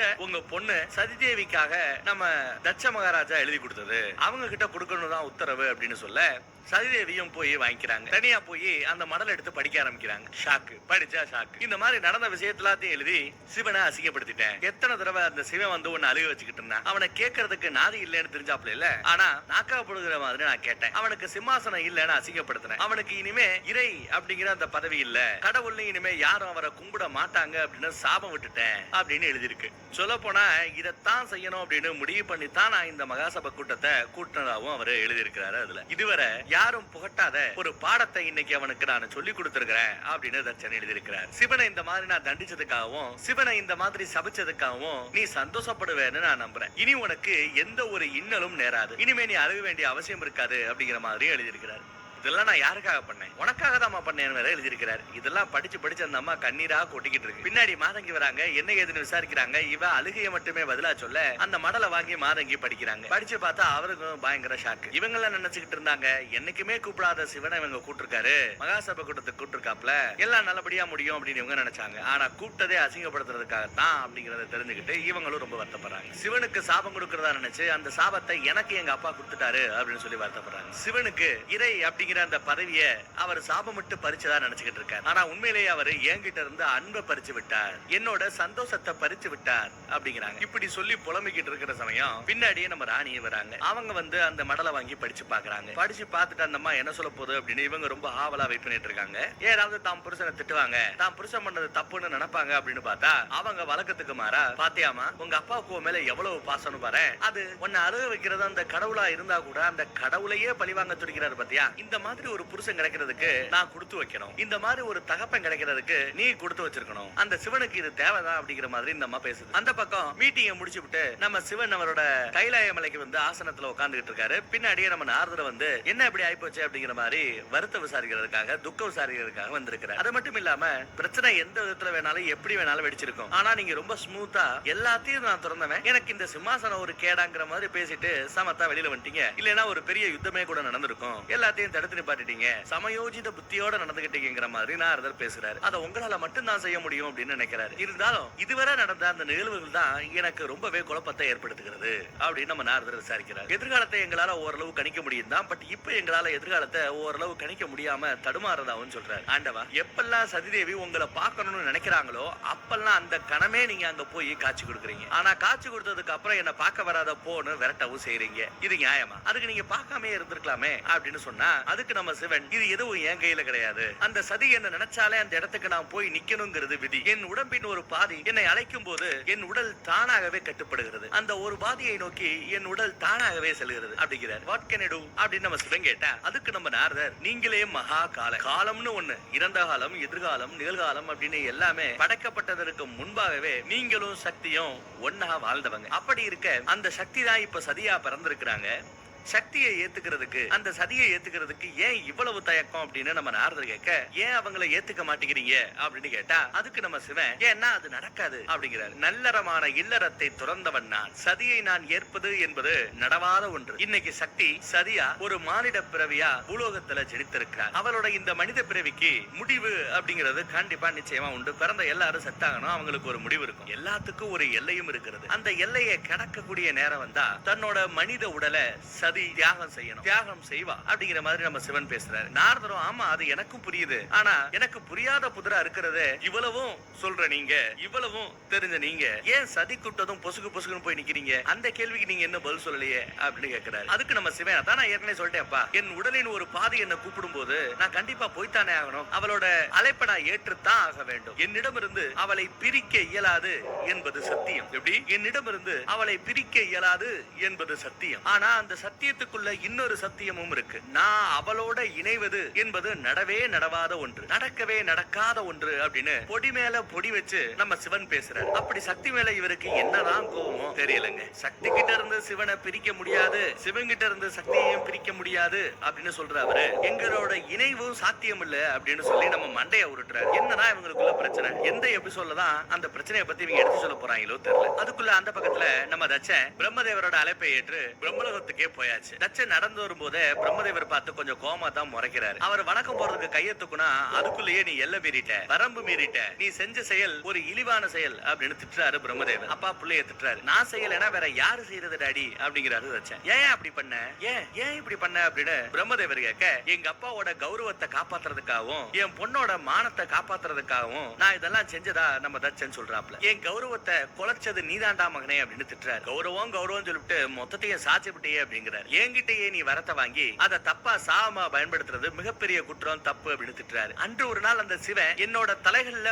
ஒரு தலையை தான் வெட்டினாரு, ஆனா இன்னைக்கு என்னமோ என் பிள்ளையால என்னோட எல்லா தலைகளும் வெட்டப்பட்ட மாதிரி தான் உணர்றதா பிரம்மதேவரே திட்டுறாரு புள்ளைய. நீ இன்னைக்கு எது உன் பொண்ணுக்கு நல்லதுன்னு நினைக்கிறியோ அதுவே நாளை பின்ன உன் பொண்ணுக்கே கெட்டதா போய் கூட முடியறதுக்கு வாய்ப்பு இருக்கு அப்படிங்கிறாரு பிரம்மதேவர். புள்ள பாசத்துல உன் பிள்ளையோட பிறப்பின் ரகசியத்தை நீ மறந்துட்டியா? சதியோட பிறப்பின் ரகசியத்தை நீ மறந்துட்டியா? முழிச்சுக்கோ, எல்லாத்தையும் மறந்துட்டியா? எல்லாத்தையும் உனக்கு ஞாபகப்படுத்தணுமா அப்படின்னு கேட்கிறார். நீ பல வருஷம் விடாது அந்த சக்தியை நோக்கி தவம் இருந்த, உன் தவத்தின் பலனாய் சக்தியே உன்னாடி வந்து என்ன வர வேணும் அப்படின்னு கேட்டாங்க. நீங்களே வந்து எனக்கு பிள்ளையா பிறக்கணும் அப்படின்னு நீயும் அவங்க கிட்ட கெஞ்சின. அவங்களும் சரி ஓகே அப்படின்னு சொல்லி உனக்கு அதை வரமா கொடுத்து உனக்கே பிள்ளையா அந்த சக்தி இப்போ பிறந்திருக்காங்க. இதெல்லாம் எதுக்கு நடக்குதுன்னு நினைக்கிற? எல்லாம் வல்ல அந்த சிவன் உன் பொண்ணை கட்டிக்கிட்டு மனித வாழ்க்கை வாழணுங்கிறது விதி. இது எல்லாம் உன் மூலமாகத்தான் நடக்கணும் அப்படிங்கறதும் விதி. இதுக்கு எல்லாத்துக்கும் அன்றைக்கே நீ அந்த வரத்தை கேட்டு விதைய உண்ணுன. இப்ப விதை விருட்சமா வளர்ந்து நிக்குது. இந்நேரத்துல போய் பலி பகன்னு சொல்லி பேசுறது நியாயமா அப்படின்னு கேட்கிறாரு பிரம்மதேவ். இனி நீ எத்தனை முட்டாள்தனம் செஞ்சாலும் காலத்தின் கோலத்தை உன்னால மாத்த முடியாது. சக்தியை தேடி சிவனும், சிவனை தேடி சக்தியும் போறது இயற்கை அப்படிங்கிறாரு, விதிங்கிறாரு. இதை நீ தடுக்க நினைச்சா அழிஞ்சு போவடா அப்படின்னு எடுத்து சொல்றாரு. சிவனின் மீதான அந்த பகையை நிப்பாட்டு. என் தலையத்தனை வெட்டினாப்ல நானே அதெல்லாம் போனா போகுது அப்படின்னு பேசிக்கிட்டு இருக்கேன், உனக்கு என்ன பிரச்சனை அப்படின்னு பிள்ளை கிட்ட பேசுறாரு. இது எல்லாத்தையும் தாண்டி நான் செய்யறதுதான் செய்வேன், நீ செஞ்சேன்னா கண்டிப்பா நீ வருத்தப்பட விடாமனே அப்படிங்கிறாரு. அதுக்கு நம்ம தச்சன் புள்ள மேல, ஆஹா அப்பாவுக்கு எம்புட்டு அக்கறை அப்படியே இருந்துகிட்டோம், உங்க அக்கறைக்கு எனக்கு ரொம்ப நன்றி, ஆனா நான் செய்யறதுதான் செய்வேன் அப்படிங்கிறாரு நம்ம தச்சன். என்ன எனக்கு சின்னதா ஒரு வருத்தம், உங்க புள்ளைய நீங்க இன்னும் புரிஞ்சுக்கலையே அப்படிங்கிறாரு. உங்க புள்ள ஒரு மேட்டரை மனசுல நினைச்சிட்டாரு அப்படின்னா அந்த ஆண்டவனே வந்து சொன்னாலும் கேட்க மாட்டேன் அப்படிங்கிறது உங்களுக்கு நல்லாவே தெரியும். என்ன இனி மாத்த முடியாதுங்கிறாரு தச்சன். நான் மாற மாட்டேன் அப்படிங்கிறாரு தச்சன். சதியோட இந்த மனித பிறப்புக்கு காரணங்கள் 1000 காரணங்கள் இருக்கலாம், ஆனா அவ பிறந்தது என்னோட பொண்ணு, அவ வாழ்க்கையை தீர்மானிக்க போறது நான் தான், வேற யாரும் இல்ல, வேற எதுவும் இல்ல அப்படிங்கிறாரு. அவ ஏன் பொண்ணு, அவள் மீதான உரிமை எனக்கு தான் அதிகம் உண்டு அப்படிங்கிறாரு. அவ பிறந்ததற்கான அந்த காரணத்தையே நான் மாத்தி அமைப்பேன் அப்படிங்கிறாப்ல. அவளோட எதிர்காலத்தை எப்படி போகணுங்கிறதையும் நான் தான் முடிவு பண்ணுவேன் அப்படிங்கிறாரு. என்கிட்ட இருக்கிற சக்திகளை அத்தனையும் பயன்படுத்தி அவளோட எதிர்கால பாதையை நான் அமைப்பேன் அப்படிங்கிறாரு, மாத்துவேன் அப்படிங்கிறாரு. அஸ்திவாரம் நான் போட்டேன், கட்டடமும் என் இஷ்டத்துக்கு நான் தான் கட்டுவேன் அப்படிங்கிறாரு நம்ம தச்சன். அதை சாதிக்க என் மனசுல இருக்கிறத சாதிக்கிறதுக்கு குறுக்கால வர எதையுமே நானு விட்டு வைக்க மாட்டேன், பிடுங்கி எறிவேங்கிறாரு. நானே போட்ட சட்டதிட்டங்களை அதுக்காக மாத்த வேண்டிய நிலைமை வந்தா கூட அதை மாற்றுவதற்கு தயங்கவும் மாட்டேங்கிறாரு. அதனால அந்த சக்தியை இந்த சிவனோட இணைய விட மாட்டேன் அப்படிங்கறதுல ரொம்ப தீர்மானமா பதில் சொல்றாருங்க. பிறந்தது சக்தி தான் அப்படின்னு தெரிஞ்சும் சிவனையும் சக்தியையும் சேர்த்து வைக்க மாட்டேன் அப்படிங்கறதுல ரொம்ப குறிக்கோளா இருக்காப்ல இருந்துச்சு. அந்த பக்கத்துல பார்த்தா ரேவதியையும் சந்திரனையும் சேர்ந்தாப்புல உட்கார வச்சு ஏதோ சடங்கு பண்ணிட்டு இருந்தாங்கல்ல. ஒரு கேப் கிடைக்க அந்த கேப்ல சந்திர ரேவதியை தரதரன்னு தனியா இழுத்துட்டு வந்து அவங்க ரெண்டு பேருக்கு நடுவுல போட்டுருக்கிற அந்த முடிச்சு அவுத்து விடுறாப்ல. இதுக்கு இந்த நாடகம் உனக்கு எனக்கு செட் ஆகுதுன்னு உனக்கு நல்லா தெரியும்ல. நீ இப்படி வருத்தப்பட்டு இருக்க காரணம் நான் இல்ல, உங்க தகப்பன். நான் உண்மையிலேயே காதலிச்சது கல்யாணம் பண்ணணும்னு ஆசைப்பட்டது ரோகிணியை தான். யோ பொண்ணுகுடியா அப்படின்னு உங்க அப்பா கிட்ட வந்து கேட்டேன். ஆனா உங்க அப்பா சுப்பா இருப்பாப்லையா? ரோகிணியை கட்டிக்கோ, ஆனா ஒரு கண்டிஷன், கூடவே ரேவதியையும் கட்டிக்கணும்னு ஒரு கண்டிஷனை போட்டு உன்னை ஏன் தலையில கட்டினாரு. இப்ப நீ படுற எல்லா கஷ்டத்துக்கு காரணம் உங்க தகப்பன் தான், நான் கிடையாது. ஏதாவது கேட்கறதா உங்க அப்பா கிட்ட போய் கேளு அப்படின்னு சொல்லிட்டு கட்டன் டேட்டா பேசுறாப்ல நம்ம சந்திரன். இப்படி இவங்க பேசுற மேட்டரை கொஞ்சம் தூரத்துல இருந்து நம்ம சதி நோட் பண்ணிட்டு தாங்க இருக்காங்க. குறுக்க போல நோட் பண்ணிட்டு தான் இருக்காங்க. எது எப்படியோங்க ஆயிப்போச்சு, நான் உங்க பொண்டாட்டி ஆயிட்டேன். ஒரு கணவனா ஒரு பொண்டாட்டிக்கு செய்ய வேண்டிய அந்த காரியங்களை அந்த கடமைகளை செய்யணும்னு உங்களுக்கு தோணலையா? ஒரு புருஷனா நீங்க செய்ய வேண்டியது செய்யணும்னு உங்களுக்கு தோணலையா அப்படின்னு அழுதுகிட்டே கேக்குறாங்க. இதெல்லாம் அன்னைக்கே யோசிச்சிருந்தா உங்க தகப்பன் உன்னை என் தலையில கட்டியிருக்க வேண்டிய அவசியம் இல்லையே அப்படிங்கிறாரு நம்ம சந்திரன். உன் தடுமாற்றத்துக்கு காரணம் நான் இல்ல, உங்க அப்பன் தான் அப்படிங்கறதுல ரொம்ப கட்டன் டேட்டா பேசுறாப்ல. நடந்த இந்த கூத்த நினைச்சு வருத்தப்பட்டுக்கிட்டு அப்படியே நம்ம சதிதேவி அங்க இருந்து கடந்து போறாங்க. சந்திரனுக்கும் ரேவதிக்கும் நடக்கிற இந்த பிரச்சனை ஒரு பக்கம், இன்னொரு பக்கம் இவங்க அம்மா இதெல்லாம் பண்றது யாருக்காக? உனக்காக தான் மகளே, பெத்த பாசத்துலதான் இதெல்லாம் செஞ்சுக்கிட்டு இருக்காரு, உன்னோட நல்லதுக்கு தான் செஞ்சுக்கிட்டு இருக்காரு அப்படி இப்படின்னு கொஞ்சம் நேரத்துக்கு முன்னாடி அந்த அம்மா டயலாக் விட்டு போச்சுல்ல, அதையும் கம்பேர் பண்ணி பாக்குறாங்க. நல்லது பண்றேன்னு சொல்லிட்டு பொண்களோட வாழ்க்கையை கெடுக்கிறாப்ல அப்படிங்கறத அவங்க புரிஞ்சுக்கிறாங்க, வருத்தப்படுறாங்க. மாதங்கி ஒரு பக்கம் பேசுனதை நினைக்கிறாங்க, அம்மா ஒரு பக்கம் பேசுனதை நினைக்கிறாங்க, அப்பா ஒரு பக்கம் பேசுனதை நினைக்கிறாங்க. மனதில் ஏகப்பட்ட குழப்பம், சஞ்சலம், கவலை. அப்படியே அந்த கவலையோடய அவங்க நடந்து போய்கிட்டு இருக்கும் போது எப்ப இவங்க தான் கஷ்டப்படுறாங்களோ, எப்ப இவங்க கவலைப்படுறாங்களோ அப்ப இவங்களையும் அறியாம இவங்க நம்ம சிவனை அழைக்கிறாங்க. அந்த பக்கம் அழைப்பு வந்ததுமே நம்ம சிவனும் அங்க போய் காட்சி கொடுக்கிறார். அப்படித்தான் இப்பயும் எதுக்க காட்சி கொடுக்க, அதுவும் எங்க தட்சனோட அரண்மனையிலேயே காட்சி கொடுக்க, சிவனை பார்த்ததா அப்படியே ஓடி போய் அவங்கள கட்டி பிடிச்சுக்கிறாங்க. யார? நம்ம சிவனை கடவுளையே கட்டி பிடிச்சு அவரோட நெஞ்சில தன்னோட முகம் பதிகிற மாதிரி கட்டி பிடிச்சு அப்படியே அந்த இடத்துல அவங்களோட கவலைய மறந்து அவரை ஆற தழுவிக்கிறாங்க. அப்படியே கேமரால இருந்து ஒரு போக்கஸ். என்ன எதுக்காக தண்டிக்கிறீங்க? தப்பு பண்ணது எங்க அப்பாவா இருந்தா அவர் பண்ண தப்புக்கு நான் எந்த வகையில பொறுப்பாவேன்? ஏன் என்ன அள வைக்கிறீங்க? ஏதாவது பதில் சொல்லுங்க. எங்க அப்பா உங்களை அவமதிக்கிறாரு, எங்க அப்பா உங்களை மரியாதையா நடத்த மாட்டேங்கிறாங்கிற காரணத்துக்காக தான் என்ன அள வைக்கிறீங்களா? பதில் சொல்லுங்க பதில் சொல்லுங்கன்னு கேட்டுக்கிட்டு இருக்கும் போதே அந்த சிவன் டப்புன்னு அங்க இருந்து மறைஞ்சு போயிடுறாரு. இந்த பக்கம் நம்ம சதியோ ஓன்னு அழுது ஒப்பாரி வைக்கிறாங்க. இந்த பந்தம் ஒண்ணு சேராது அப்படின்னா இந்த பந்தம் ஏன் ஆரம்பமாகணும்? இந்த காதல் ஏன் முளைக்கணும்? பிஞ்சிலேயே இதை கிள்ளி எரிஞ்சிருக்கலாமே, இப்ப வளர விட்டு ஏன் வேடிக்கை பாக்குறீங்கிற மாதிரி அழுதுகிட்டு இருக்காங்க. அந்த பக்கம் பிரம்மலோகத்துல பார்த்தா நம்ம நாரதர் போய் அவங்க அப்பா பிரம்மர் கிட்ட பேசிக்கிட்டு இருக்காரு. சதியோட விஷயத்துல அவங்க அப்பா தட்சனை விட சிவன் தான் முட்டுக்கட்டையா இருக்காரு. சிவன் ஏதோ ஒன்ன மறைக்கிறார். அதனாலதான் ஒவ்வொரு முறையும் சதி நெருங்க முற்படும் போது அவர் அதை தடுத்து நிப்பாட்டுறாரு, சொல்லாம கொல்லாம ஓடி போயிடுறாரு. இந்த நிலை இப்படியே போய்கிட்டு இருந்தா எப்படி அவங்க ரெண்டு பேரும் ஒண்ணு சேர முடியும்னு கேக்குறாரு நம்ம நாரதர். இத பத்தி நான் சிவன் கிட்ட பேசுறேன், சிவன் கிட்ட இத பத்தி நான் எடுத்து சொல்றேன் அப்படின்னு நம்ம பிரம்மரே சொல்ல நாரதருக்கு சந்தோஷம். அந்த பக்கம் கைலாய மலையில சிவனுக்கு முன்னாடி அசுர குரு போய் என்னோட நடவடிக்கைகளுக்கு என்ன மன்னிச்சுக்கங்க, நீங்க அந்த மகாசபை கூட்டத்துல கலந்துக்கிறதா கேள்விப்பட்டதுமே எங்க நீங்க தேவர்கள் பக்கம் சாஞ்சிட்டீங்களோ அப்படின்னு ஒரு செகண்ட் நானே உங்களை சந்தேகப்பட்டுட்டேன். ஆனா உங்களுக்கு இந்த லெவலுக்கு அவமானப்படுத்துவாங்க, இந்த லெவலுக்கு உங்களை அசிங்கப்படுத்துவாங்கன்னு எனக்கு தெரியாம போயிடுச்சு. எப்பவுமே எங்களுக்கு நீங்க தான் கடவுள் அப்படிங்கிற மாதிரி சிவனை நோக்கி நம்ம அசுரகுரு கும்பிடுறாரு. ஒரு கால் ஏதாவது நீங்க இருக்கும்போது முன்ன பின்ன பேசுனா என்ன மன்னிச்சுக்கங்கன்னு வேற மன்னிப்பு கேட்கிறாரு. அதுக்கு நம்ம சிவங்கிட்ட இருந்து வர்றது புன்னகை மட்டும்தான். சிரிக்கிறீங்களா? என் மீது உங்களுக்கு கோபம் இல்லையா அப்படின்னு நம்ம அசுரகுரு கேட்க, கோவமா உங்க மேலையா? அவங்களையே நாங்க எதுவும் சொல்லல, கோவப்படல. ஏன் சார்பா பேசின ஒரே ஆளு நீ, ஓ மேல நான் கோவப்படுவனா அப்படின்னு கேட்கிறாரு நம்ம சிவன். இல்ல, அன்னைக்கு தட்சனோட பொண்ணான சதிய கைப்பற்ற சொல்லி சிறை பிடிக்க சொல்லி நான் தான் உத்தரவு போட்டேன். அதனாலதான் பனி புயல்ல வீசி அப்படியே அந்த பனி புயலையே சதிதேவிய தூக்குறதுக்கான ஒரு முயற்சி நடந்தது. ஆனா நீங்க நடுவுல வந்து சதிதேவியை காப்பாத்துனீங்க. அதுலயே உங்களுக்கு கோபம் இருக்குமோ அப்படின்னு நினைச்சேன், என்ன மன்னிச்சுக்கங்க அப்படிங்கிறாரு நம்ம அசுரகுரு. நம்ம சிவனும் அந்த சம்பவத்தை நினைவு கூறுகிறார். தட்சனை பழி வாங்குறோம் சொல்லிவிட்டு அவங்க பொண்ணை தூக்குறன்னு நினைச்சது மடத்தனம். தட்ச உங்களை அசிங்கப்படுத்தும் போதுதான் எனக்கு அந்த தப்பே புரிஞ்சது அப்படின்னு அசுரகுரு மறுபடியும் மன்னிப்பு கேட்கிறார். உங்களை அசிங்கப்படுத்தின அந்த கணத்திலேயே எனக்கு பொறுமை இல்லாம போயிடுச்சு. என் ராணுவத்தை போருக்கு ஆல்மோஸ்ட் கூட்டிட்டு வந்துட்டேன். இருந்தாலும் கடைசி நிமிஷத்துல நீங்க சற்று பொறுங்கிறதுனாலதான் நான் பொறுத்துக்கிட்டேன். உங்களுக்கு நடந்த அந்த அவமானத்தை பார்த்து என்னாலேயே பொறுக்க முடியலையே, எப்படி உங்களால பொறுத்துக்க முடிஞ்சது அப்படின்னு கேட்கிறார். தட்சன் பண்ண தவறுக்கு கண்டிப்பா அவருக்கு தண்டனை கொடுக்கணும் அப்படின்னு சொல்றாரு. அதுக்கு நம்ம சிவன், தட்சன் இது வரைக்கும் பண்ண எல்லாமே என்ன பழி வாங்குறதுக்காக அவன் செய்யற முயற்சி. அவங்க வன்முறையை கையாளுறாங்கன்றதுக்காக நானும் வன்முறையை கையாள முடியுமா? பலிக்கு பலியெல்லாம் எனக்கு செட் ஆகாதுங்கிறார். இந்த பக்கம் நம்ம அசுரகுரு, தட்சன் உங்களை அவமதித்த அந்த சமயத்துல ஒரு பெரிய பிரளயமே ஏற்படும் நினைச்சோம். ஆனா நீங்க ஜம்முன்னு ஜிம்முன்னு உட்கார்ந்துகிட்டு சிரிச்சுக்கிட்டு இருக்கீங்க அப்படின்னு கேட்கிறாரு. இன்னும் கண்டிப்பா பண்றாப்ல அசுரகுரு. மகா காலன்னும் ருத்ரன்னும் பேர் வாங்கினவர் நீங்க. பயங்கர கோபக்கார கோபக்காரர், ரோசக்காரர்னு பேர் வாங்கினவங்க நீங்க. அப்படி இருக்க தட்சனை மட்டும் நீங்க தொடர்ந்து மன்னிப்பதற்கான காரணம் என்ன அப்படின்னு கேட்கிறாரு. அதுக்கு நம்ம சிவன் தட்சன் என்னோட எதிரி கிடையாது அப்படிங்கிறாரு. எப்படி தட்சன் தன்னோட எதிரி இல்ல அப்படின்னு மட்டும் சொல்லிட்டு அப்படியே கண்களை மூடி மறுபடியும் தியானத்துக்குள்ள மூழ்கிறாரு நம்ம சிவன். சரி, அப்பாயின்மெண்ட் முடிஞ்சு போச்சுட்டு அசுரகுரு சுக்கராச்சாரியாரும் ஒரு வணக்கத்தை போட்டு அங்க இருந்து கிளம்புறாரு. இந்த பக்கம் நம்ம நந்திக்கு சந்தோஷம். தட்சன் எதிரி இல்லன்னு சொல்றாருன்னா என்ன அர்த்தம்? அப்ப சொந்தக்காரர் அர்த்தமா? அப்போ தட்சன் மேல அவருக்கு கோபம் இல்லைன்னா தட்சனோட பொண்ணை நம்ம சதிதேவிய சிவன் ஏத்துப்பாரோ அப்படின்னு நம்ம நந்திக்கு கொஞ்சம் சந்தோஷம். மறுபடியும் அரண்மனையில காமிச்சா நம்ம சதிதேவி மனசுல உடுக்க அடிப்பாங்க பாத்தீங்களா, அந்த உடுக்க சத்தம் படு பயங்கரமா கேக்குது. உடுக்க சத்தம் கேட்டாலே பக்கத்துல எங்கேயாவது சிவன் வந்து நிப்பாப்ல. அதனால காதை இருக்க பொத்திக்கிறாங்க. பொத்துனதும் அந்த உடுக்க சத்தம் நின்றுது. மறுபடியும் காதை திறந்தா மறுபடியும் அந்த உடுக்க சத்தம் கேக்குது. என்னடா அந்த சத்தம் சொல்லிட்டு சத்தம் வந்த திசையை நோக்கி இவங்க போய் பாக்குறாங்க. எட்டி பார்த்தா அந்த பக்கம் தெருவுல சிவனடியார்கள் நிறைய பேரு உடுக்கை அடிச்சுக்கிட்டு பூஜை போட்டுக்கிட்டே அப்படியே தெருவுல நடந்து வராங்க. அப்படி அவங்க நடந்து வரும்போது அவங்களோட கழுத்துல கிடக்கிற அந்த ருத்ராட்ச மாலைய பாக்குறாங்க. அதை பார்த்தது இவங்களுக்கு அந்த பிளாஷ்பேக் ஞாபகம் வருது. சிவனோட ருத்ர மாலையில இருந்து ஒரே ஒரு ருத்ர கொட்டை மட்டும் அப்படியே உருண்டு வந்து கீழே விழுந்தது. அதை நம்ம சதிதேவி எபிசோடு 1ல எடுத்திருப்பாங்க. அதை அவங்க நினைவு கூர்றாங்க. அப்போ தனக்கான சந்தேகங்களுக்கு பதில் சொன்னது யாரு? நம்ம ததீசி குருநாதர். அதனால ததீசி கிட்டேயே போய் என்ன இதெல்லாம், ஏன் இதெல்லாம் நடக்குது, இது எல்லாத்தையும் தாண்டி எப்படி சிவனும் சதியும் ஒண்ணு சேர்றது அப்படின்னு இந்த விஷயத்தெல்லாம் ததீசி கிட்ட கேட்டு தெரிஞ்சுக்கலாம். சிவன் சொல்ல மறுக்கிற காரணத்தை ததீசி கிட்ட கேட்டு தெரிஞ்சுக்கலாம் அப்படின்னு ஒரு முடிவுக்கு வந்து ததீசி இருக்கக்கூடிய அந்த மலையை நோக்கி சதிதேவி அப்படியே நடந்து போறாங்க. அந்த பக்கம் ததீசி பார்த்தா சிவலிங்கத்தை அப்படியே கும்பிட்டுக்கிட்டு இருக்காரு. மகத்துவமான ஏதோ ஒரு பெரிய விஷயம் நடக்க போகுது அப்படிங்கறத என் உள் மனசு சொல்லுது.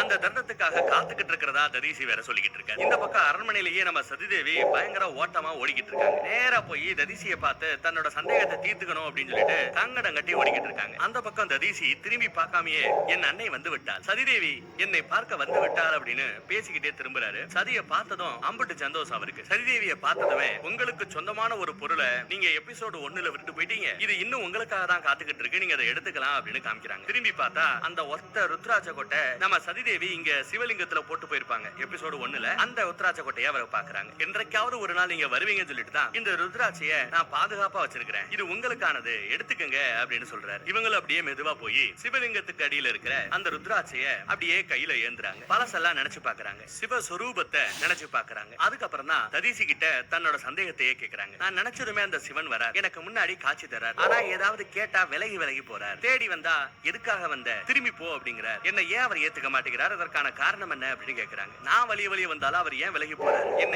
ஏன் இப்படி துக்கத்திலேயே வச்சுக்கிறார், ஏன் என்னோட உணர்ச்சிகளை புரிஞ்சுக்காத மாதிரி அவர் நடிக்கிறார், ஒருவேளை நான் பிரபஞ்ச அதிபதி தட்சனோட பொண்ணுங்கிறதுக்காகவா, அதுக்காக தான் என்ன ஏற்க மறுக்கிறாரா, மகாசபையில என்ன நடந்தாலும் அது எங்களோட காதலை பாதிக்குமா அப்படின்னு கேக்குறாங்க. அவர் ஒரு யோகி அப்படிங்கிறது எனக்கு தெரியும், தெரிஞ்சுதான் நான் அவரை லவ் பண்றேன், அந்த சிவனை நான் காதலிக்கிறேன், இனி என்னால திரும்பி என்னோட மார்க்கத்துக்கு வர முடியாது, பழைய நிலைமைக்கு என்னால வரவே முடியாது, எனக்கு ஒரு வழி சொல்லுங்க அப்படின்னு கேக்குறாங்க. அதுக்கு நம்ம ததீசி உங்க கேள்விகளுக்கான பதில் உங்களுக்கு முன்னாடியே இருக்குன்னு சொல்லிட்டு எதுக்கு இருக்கிற அந்த சிவலிங்கத்தையே காட்டுறாரு. என்ன சொல்ல வர்றாரு நம்ம ததீசின்னு புரிஞ்சுக்க அந்த சிவலிங்கத்தை இவங்க அப்படியே கையில ஆசையோட அப்படியே தொட்டு அப்படியே கண்ணை மூட அவங்களோட கனவுல மனுஷன் பாதி மனுஷி பாதி, ஆண் பாதி பெண் பாதின்னு ஒரு உருவம் வந்து ஒரு பரதநாட்டிய ஆட்டம் ஆடுச்சே, அந்த காட்சி இப்ப முன்னாடி வந்து போகுது. அந்த உருவம் என்ன, ஆண் பாதியாவும் பெண் பாதியாவும் ஒரு பயங்கர ஆட்டம் போட்டது. அந்த ரூபத்தை இவங்க இன்னும் அந்த இருளையே பாத்துக்கிட்டு இருக்காங்க. இப்போ அந்த இருளுக்கு மத்தியில இருந்து அப்படியே வெளிச்சம் முகத்துல மட்டும் அடிக்குது. அப்படியே பார்த்தா மிரண்டு போறாங்க. ஏன்னா அந்த உருவத்தில் ஒரு பாதி நம்ம சிவன், மறுபாதி நம்ம சதிதேவி தான். சிவன் பாதி சதி பாதின்னு ரெண்டு பேரும் சேர்ந்தாப்புல இருந்த அந்த உருவம் தான்.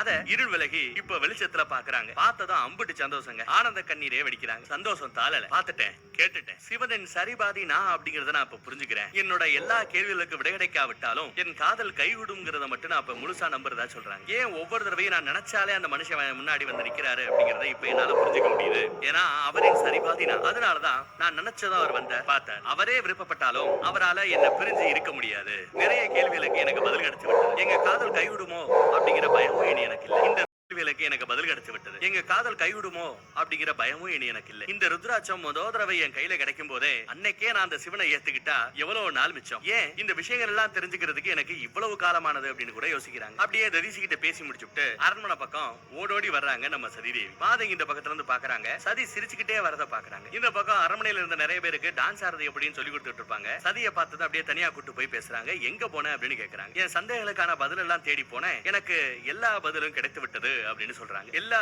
கேள்விகளுக்கும் பதில் எடுத்து விட்டதுன்னு சொல்லிவிட்டு ருத்ராட்சத்தை கையில ஏந்தி காமிக்க, உனக்கு என்ன பைத்தியம் பிடிச்சிருச்சா, கைய மூடுன்னு சொல்லிட்டு கைய மூடிட்டு என் கூட வா அப்படின்னு அவங்க திரும்பும் போது எதுக்கு பார்த்தா இவங்க அம்மா. ஐயோ, ருத்ராட்சத்தை இவங்க பார்த்தாங்களா இல்லையான்னு தெரியல. இவங்க ரெண்டு பேருக்கு அப்படியே அள்ளு விட்டுருது. இருந்தாலும் சதி பெருசா பயப்படல, சிரிச்சுக்கிட்டு தான் இருக்காங்க. எங்க போன, சொல்லாம கொள்ளாம எங்க போன அப்படின்னு அம்மா கேக்குறாங்க. நடுவுல நம்ம மாதங்கி புகுந்து, இல்ல நான் தான் அவளை வெளியில அனுப்பிச்சேன், சும்மா வீட்டுக்குள்ளேயே அடைஞ்சு கிடக்க ஒரு மாதிரியா இருக்குன்னா, சரி அப்ப காட்டு பகுதிக்கு போ, மான்கள் துள்ளி விளையாடுறத பாரு, மனசுக்கு கொஞ்சம் குளிர்ச்சியா இருக்கும்னு நான் தான் சொன்னேன் அப்படிங்கிற மாதிரி சொல்லி மாதங்கி சதிதேவியை காப்பாத்தி விடுறாங்க. மான்கள் துள்ளி விளையாடுறத பார்க்கும்போது அதை அப்படியே நடனத்துல நம்மளால எடுத்துக்கொண்டு வர முடியும். மான்களோட துள்ளி விளையாடும் பாத்தீங்களா, அந்த விளையாட்டே ஒரு பாவனை தான், ஒரு நடன நாட்டியம் தான். மான் கராத்தே நம்ம கேள்விப்பட்டிருப்போம்ல, அந்த மாதிரி இது மான் டான்ஸ் ஆடுறதை எப்படின்னு சொல்லி மானை பார்த்து கத்துக்கிறதுக்காக மாதங்கி அனுப்பி வச்சதா சொல்லி எப்படியோ அம்மா கிட்ட இருந்து காப்பாத்தி தரதரன்னு இழுத்துட்டு போறாங்க. அந்த பக்கம் கைலாய மலையில மறுபடியும் நம்ம சிவனை காமிக்கிறாங்க. இன்னும் தியானத்துலதான் இருக்காப்ல மனுஷன். பிரம்மர் சொன்ன மாதிரியே பிரம்மலோகத்துல இருந்து கைலாய மலைக்கு வந்து சிவன் முன்னாடி ஆஜராறாரு. ஒரு வணக்கம் வைக்கிறார். சிவா அப்படின்னு கூட்டதுமே கண்ணை திறக்கிறார். இவர் என் புள்ள தச்சனோட செய்கைக்காக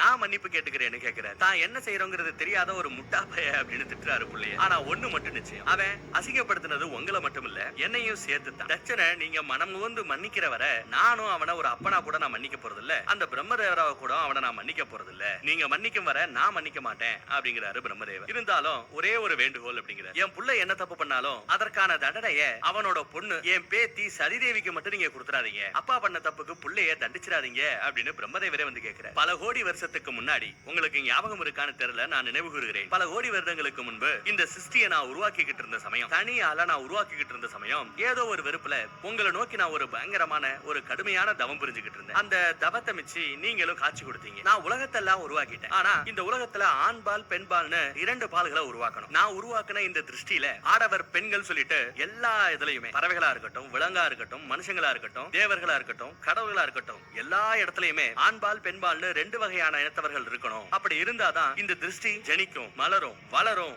அப்படின்னு சொல்லி உங்ககிட்ட நான் தான் வேண்டி கேட்டேன். ஓர் உடலா இருக்கிற நீங்க பிரிஞ்சு உங்க உடம்புல இருந்து சக்தியை தனியா பிரிச்சு பெண்பால உருவாக்கி கொடுங்க அப்படின்னு நான் தான் உங்ககிட்ட கேட்டேன். அந்த வேண்டுகோளை ஏத்து நீங்களும் உங்க உடம்புல இருந்து சக்தியை தனியா பிரிச்சு பெண்பாலரை உருவாக்கி கொடுத்தீங்க. முழுமையில இருந்த நீங்க உங்க துணையை இழந்து தனிமைக்கு தள்ளப்பட்டீங்க. அன்னைக்கு நீங்க பண்ண அந்த மகத்தான தியாகத்துக்குனாலதான் அன்னைக்கு உலக நன்மைக்காக நீங்க பிரிஞ்சீங்களே, அதனாலதான் இன்னைக்கு கோடான கோடி ஆண்பாலும் பெண்பாலும் இப்போ எல்லா இனத்திலையும் உருவாகி இருக்கு. இனியும் நீங்க பிரிஞ்சிருக்க வேண்டிய அவசியம் இல்லை. ஏன்னா ஜெனரேஷன்ஸ் பல ஆயிரக்கணக்கான பல லட்சக்கணக்கான தலைமுறையும் தாண்டி இப்போ உயிரினங்கள் வாழ்ந்துகிட்டு இருக்காங்க. இனியும் நீங்க சக்தியை பிரிஞ்சு தனியா இருக்க வேண்டிய அவசியம் இல்ல அப்படின்னு எடுத்து சொல்றாரு நம்ம பிரம்மதேவர். தனிமையில இருக்கிற நீங்க மறுபடியும் சக்தியோட சேர்ந்து முழுமை அடையணும், அதுதான் எனக்கு வேணும்னு கேட்கிறார். இருந்தாலும் சக்தியை நோக்கி கடுமையான தவம் புரிஞ்சா என் புள்ள, சக்தியே தனக்கு புள்ளையா பிறக்கணும்னு தவம் புரிஞ்சு சக்தி கிட்டேயே அந்த தவத்தை வாங்கி அவங்களையே தான் பொண்ணா சதியா இப்போ பெத்து வளர்த்துக்கிட்டு இருக்கான் என் புள்ள. சதியா இப்போ இந்த மானிட பிறவியில இருக்கிறது சாட்சாத் உங்களோட சக்தி தான், அந்த ஆதிபரா சக்தி தான். அவங்களை நீங்க ஏத்துக்கணும் அப்படின்னு பிரம்மதேவரே கேட்கிறார். நீங்க கண்டிப்பா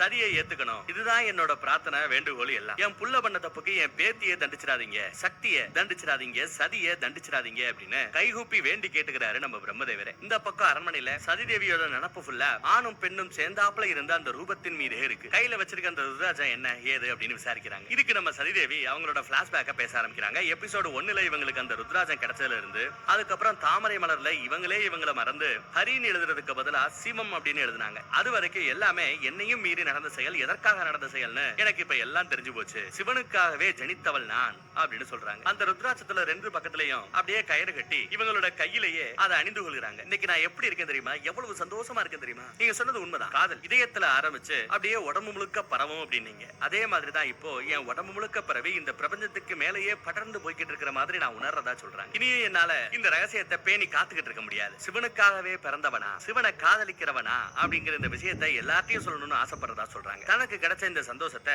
எல்லார்கிட்டையும் பகிர்ந்துக்கணும்னு ஆசைப்படுறாங்க. அன்னைக்கு நீங்க சொன்னீங்களே, பாட்டின் மூலமாவும் நாட்டியத்தின் மூலமாவும் மனசுல இருக்கிறத ஓப்பனா நீங்க ஏகப்பட்ட பேர் முன்னாடி நீங்க பாடலாம். அதை புரிஞ்சுக்கிறவங்க புரிஞ்சுப்பாங்க, புரியாதவங்க வெறும் இசையை மட்டும் ரசிப்பாங்க. இன்னைக்கு நடக்க போற அந்த விசேஷத்துல எல்லாருக்கும் முன்னாடியும் என் மனசுல இருக்கிறத பாட்டா நடனமா நான் எடுத்து காமிக்க போறேன் அப்படின்னு சொல்றாங்க நம்ம சதிதேவி. இன்னைக்கு என்னோட நடனத்தை பாக்குறதுக்காக அந்த சிவனே வருவாரு, என் நடனத்தை பார்த்து ரசிப்பாரு அப்படின்னு சொல்றாங்க. மாதங்கிக்கும் சந்தோஷம், தன்னோட சிஷ்யை இவ்வளவு சந்தோஷமா இருக்கிறத பார்த்து அவங்களுக்கும் சந்தோஷம். பரவாயில்லையே, காதல் விஷயத்துல எனக்கே பாடம் எடுக்கிற ரேஞ்சுக்கு பெரிய பொண்ணாயிட்ட, அருமடி அப்படின்னு பாராட்டுறாங்க மாதங்கி. உன்னோட இந்த சிரிப்பு இனி எத்தனை வருடமானாலும் அப்படியே நிலைச்சிருக்கணும் அப்படின்னு ஆசைப்படுறதா சொல்றாங்க. இன்னைக்கு நான் உனக்கு ஒரு ஆசி வழங்குறேன், என்னைக்கு நீ சந்தோஷமா இருக்கணும், உன்னோட கனவுகள் எப்பவுமே நிறைவேறும். ஈசன் உன்னோட இந்த இன்பங்கள், உன்னோட இந்த சந்தோஷம் எல்லாத்தையும் பறிச்சா கூட பரவாயில்ல, ஆனா கடைசியில உன்னோட ஆசைகளை அவர் நிறைவேற்றினா போதும், ஒன்ன அவர் ஏத்துக்கிட்டா போதும் அப்படின்னு சொல்றாங்க. அந்த பக்கம் பிரம்மதேவரும் சிவனும் இன்னும் பேசிக்கிட்டு தான் இருக்காங்க. பிரம்மதேவரே, தட்சனோட செய்கைகள் எதுவுமே என்ன சலனப்படுத்தவில்லை, என்னை சங்கடப்படுத்தவும் இல்லை. இருந்தாலும் ஒரு செடியில இருந்து பூவை பறிச்சிட்டீங்கன்னா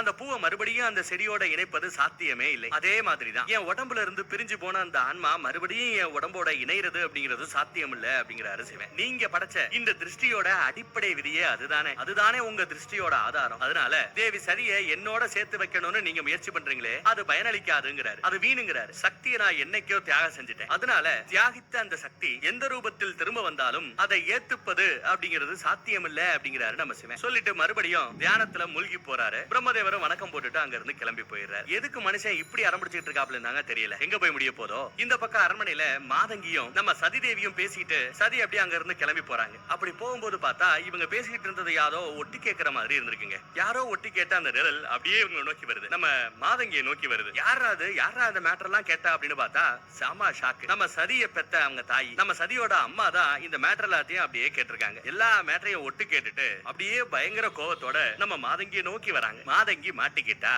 இவங்க பொண்ணு லவ் பண்ற மேட்டர் இப்ப இவங்களுக்கு தெரிஞ்சு போச்சு. அடுத்து என்ன ஆகும் நெக்ஸ்ட் எபிசோட். நம்ம சிவனோட கடவுள் இறை அப்படிங்கிற அந்த பேரை, அந்த புகழை பறிக்கிறதா சாம விடுறாரு நம்ம. இவங்களோட புட்டுநட்டி எல்லாம் தெரிஞ்சு போச்சு. அதுவும் சதி இல்லாத சமயம் மாதங்கி மட்டும் தனியா கொத்தா இவங்க கிட்ட மாட்டிக்கிட்டாங்க. நாக்க புடுக்கிற மாதிரி கேட்க கூடாத கேள்வி எல்லாம் இந்த அம்மா கேக்குது. உன் வயித்துல பிறந்த பொண்ணா இருந்தா இந்த மாதிரி பண்ணுவியா வப்பியான்னு கூட கேக்குறாங்க. மாதங்கியால எந்த பதிலும் சொல்ல முடியாம கஷ்டப்பட்டுக்கிட்டு இருக்காங்க. உனக்கு நல்லா தெரியும் பிரபஞ்ச அதிபதி தட்சனுக்கும் அந்த சிவனுக்கும் ஆகாதுங்கிறது உனக்கு நல்லா தெரியும். அந்த சிவன் என் பொண்ணை அழுகு வச்சுக்கிட்டு இருக்காருங்கிறது உனக்கு நல்லா தெரியும். அந்த சிவனுக்கு நேத்து தான் என் புருஷன் சாபமே விட்டான்னு உனக்கு தெரியும். அப்படி இருக்க என் பொண்ணையே சிவனை லவ் பண்ணுன்னு சொல்லிட்டு என்கரேஜ் பண்ணி வைக்கிறியே, உனக்கு எல்லாம் வெக்கமா இல்லங்கிற மாதிரி கேக்குறாங்க. ஏன் வீட்டு உப்பு தின்னுட்டு எனக்கே துரோகம் பண்றியா அப்படிங்கிற மாதிரி கேக்குறாங்க. அதுல நம்ம மாதங்கிக்கு ஒரு மாதிரி ஆயிடுது. நிறுத்துங்க அப்படின்னு அவங்களும் சத்தம் போடுறாங்க. ஒரு பொறுப்பான அம்மா மாதிரியா பேசுறீங்க, என் புருஷன் கோவப்படுவாரு, பிரபஞ்ச அதிபதி கோவப்படுவாரு அப்படின்னே பேசிட்டு இருக்கீங்களே, உங்க பொண்ணை பத்தி கொஞ்சமாவது யோசிக்கிறீங்களா? உங்க பொண்ணோட மனசுல முழுக்க அந்த சிவன் தான் இப்ப இருக்காப்ல. சிவனை தவிர்த்து வேற யாரு கூடயாவது கல்யாணம் பண்ணி வச்சீங்க அப்படின்னா பிரச்சனை பெரிய அளவுல போய் நிக்கும். உங்க பொண்ணு எந்த முடிவுக்கு வேணாலும் போகலாம். உங்க பொண்ணு சிவனை காதலிக்கலாமா வேண்டாமா அப்படிங்கிற அந்த குழப்பத்துல எல்லாம் இப்ப இல்ல. முழுக்க சிவனை தன்வசம் ஆக்கணும்னு முடிவு பண்ணிட்டா. சிவனே வேண்டான்னு விலகி ஒதுங்கி போய்கிட்டு இருக்கிற சமயம் கூட அந்த சிவன் தான் தனக்கு எல்லான்னு சிவனை விடாம காதலிச்சுக்கிட்டு இருக்கா. இனி உங்களால அந்த காதலை தடுத்து நிறுத்த முடியாது. அது காற்றாட்டு வெள்ளம் போல இப்ப ஓடிக்கிட்டு இருக்கு. தடுத்து நிறுத்த அணை போட்டீங்கன்னா ஆனா உடஞ்சு போயிடும் அப்படிங்கிறாங்க அந்த அம்மா. இப்படியே பேசி அந்த பொண்ணை உசுப்பேத்தி விடாத, இல்லைன்னா சிவன் என் பொண்ணை மயக்கிறதுக்கு நீதான் முதற் காரணம் சொல்லிட்டு அந்த பழி ஓ மேல வந்து விழும் அப்படிங்கிற மாதிரி ராணி மிரட்டுறாங்க. அதுக்கு நம்ம மாதங்கி ஒரே ஒரு நிமிஷம் மட்டும் அந்த சிவன் நம்ம சதியோட அந்த காதலை ஏத்துக்கிட்டு ஒரு நிமிஷம் மட்டும் காதலனா இருந்தா கூட போதும். அந்த ஒரு நிமிட சந்தோஷத்துக்காக இந்த உலகத்துல யாரு எந்த பழி போட்டாலும் அந்த பழியை ஏத்துக்கிறதுக்கு நான் தயாரா இருக்கேன். என் சிஷ்ய சதி ஒரே ஒரு நிமிடம் மட்டும் சந்தோஷமா இருந்தா அதுவே எனக்கு போதும் அப்படின்னு சொல்ல இந்த அம்மா இப்ப என்ன பதில் சொல்லணும் தெரியாம முழிக்கிறாங்க. இப்போ உங்க பொண்ணு போய்கிட்டு இருக்கா. எல்லாரும் முன்னாடியும் வசந்த விழாவில் இருக்கக்கூடிய அத்தனை பேர் முன்னாடியும் நாட்டியத்தின் மூலமா தன்னோட காதலன் சிவன் தான் அப்படிங்கிற அந்த விஷயத்தை எல்லாருக்கும் எடுத்து சொல்ல போய்கிட்டு இருக்கா அப்படிங்கிற மேட்டரை சொல்ல அம்மா அதிர்ந்தே போறாங்க. ஒரு கால் நீ சொல்றது மட்டும் நடந்துச்சுன்னா இந்த நாட்டுல நடக்கக்கூடிய கடைசி வசந்த விழாவா இந்த வசந்த விழா இருக்கும். இதுக்கப்புறம் வசந்த விழாவே கிடையாது அப்படிங்கிற மாதிரி கோவத்துல கர்ஜிக்கிறாங்க அம்மா. இந்த பக்கம் அந்த பொண்ணு ஆயா அப்படியே சந்தோஷமா போய்கிட்டு இருக்கு. போற வழியிலேயே தனக்கு தானா பேசிக்கிட்டு இருக்கு. எப்படி சிவா, நீதான் என்னோட காதலன்கிற அந்த விஷயத்தை எல்லாரும் முன்னாடியும் நான் நாட்டியத்தின் மூலமா வெளிப்படுத்த போறேன். அதே சமயம் உன்னை நினைச்சுதான் நான் நாட்டியம் ஆட போறேன். நீயா வந்து என் முன்னாடி காட்சி கொடுக்கிற விட என்னோட நாட்டியத்தை நான் நிறுத்த போறது இல்ல.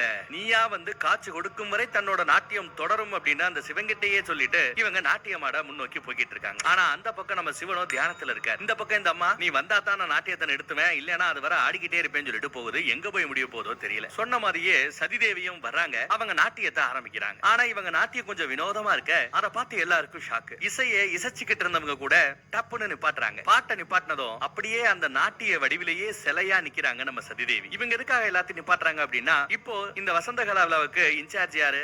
சந்திரன் தானே. சந்திரன் கிட்ட போய் சதிதேவி ஆடிக்கிட்டு இருக்கிற இந்த நாட்டியத்துக்கு நாங்க இசைக்கலாமா, எங்களுக்கு அனுமதி உண்டா அப்படின்னு கேக்குறாங்க. சந்திரன் முழிக்கிறாப்ல. பிரபஞ்சத்துக்கே அதிபதி அவரோட அரண்மனையில இந்த மாதிரி ஒரு பாடலா? அதுக்கு அவர் ஒத்துக்க மாட்டார். ஆனா அதே சமயம் இசைக்கல அப்படின்னா சிலையாவே இந்த பக்கம் சதிதேவி நிப்பாங்க. அவங்க நாட்டியத்தை கைவிட மாட்டாங்க. என்ன பண்றதுன்னு தெரியாம சந்திரன் முழிச்சுட்டு இப்ப இங்க இருக்கிறது யாரு? சதிதேவி. அதனால அவங்க பக்கம் இருப்புன்னு சொல்லிட்டு பரவாயில்ல வாசிங்க அப்படின்னு சொல்ல அவங்களும் இசைக்க ஆரம்பிக்கிறாங்க. ஒரு காதல் பாட்டு. காதலி காதலனை நோக்கி அழைப்பது போல ஒரு பாட்டு. நடன அசைவுகள் அத்தனையுமே தன்னோட காதலனுக்காகவே சதிதேவி இப்போ ஆடிக்கிட்டு இருக்காங்க. அதே சமயம் கொஞ்சம் லேட்டா அம்மா வராங்க மாதங்கியோட. இதுக்கப்புறமே இந்த நாட்டியத்தை தடுத்து நிறுத்த முடியாது அப்படிங்கறத புரிஞ்சுக்கிட்டு அந்த அம்மாவும் கொஞ்சம் அப்படியே என்ன பண்றது தெரியாம முழிக்கிறாங்க. சதியோ எதுக்கு இருக்கிற எல்லா பேரையும் மறந்து சிவனை நினைச்சு சிவனை அழைச்சு இவங்க அவங்க நாட்டியத்தை தொடர்ந்து ஆடிக்கிட்டே இருக்காங்க. ஆடி ஆடி ஆடி ஆடி ஓஞ்சு போய் அப்படியே தரையில விழுவாங்க. சிவன் வரல. ஆனா ஆடி ஆடி இந்த அம்மா களைச்சு போச்சு. கீழே விழுந்த சமயத்துல கூட ஆண்டவரே சிவா நீங்க வந்துதான் ஆகணும் அப்படிங்கிறாங்க. அந்த பக்கம் தியானத்துல இருந்த நம்ம சிவனுக்கும் இவங்க சொல்றது கேக்குது. நீங்க வந்துதான் ஆகணும், தரிசனம் தந்துதான் ஆகணும், அதுவரை என்னோட கால்கள் ஓய போவது இல்லை அப்படின்னு சொல்லி ஆட ஆரம்பிக்கிறாங்க. அதே சமயம் இவங்களுக்கு பின்னாடி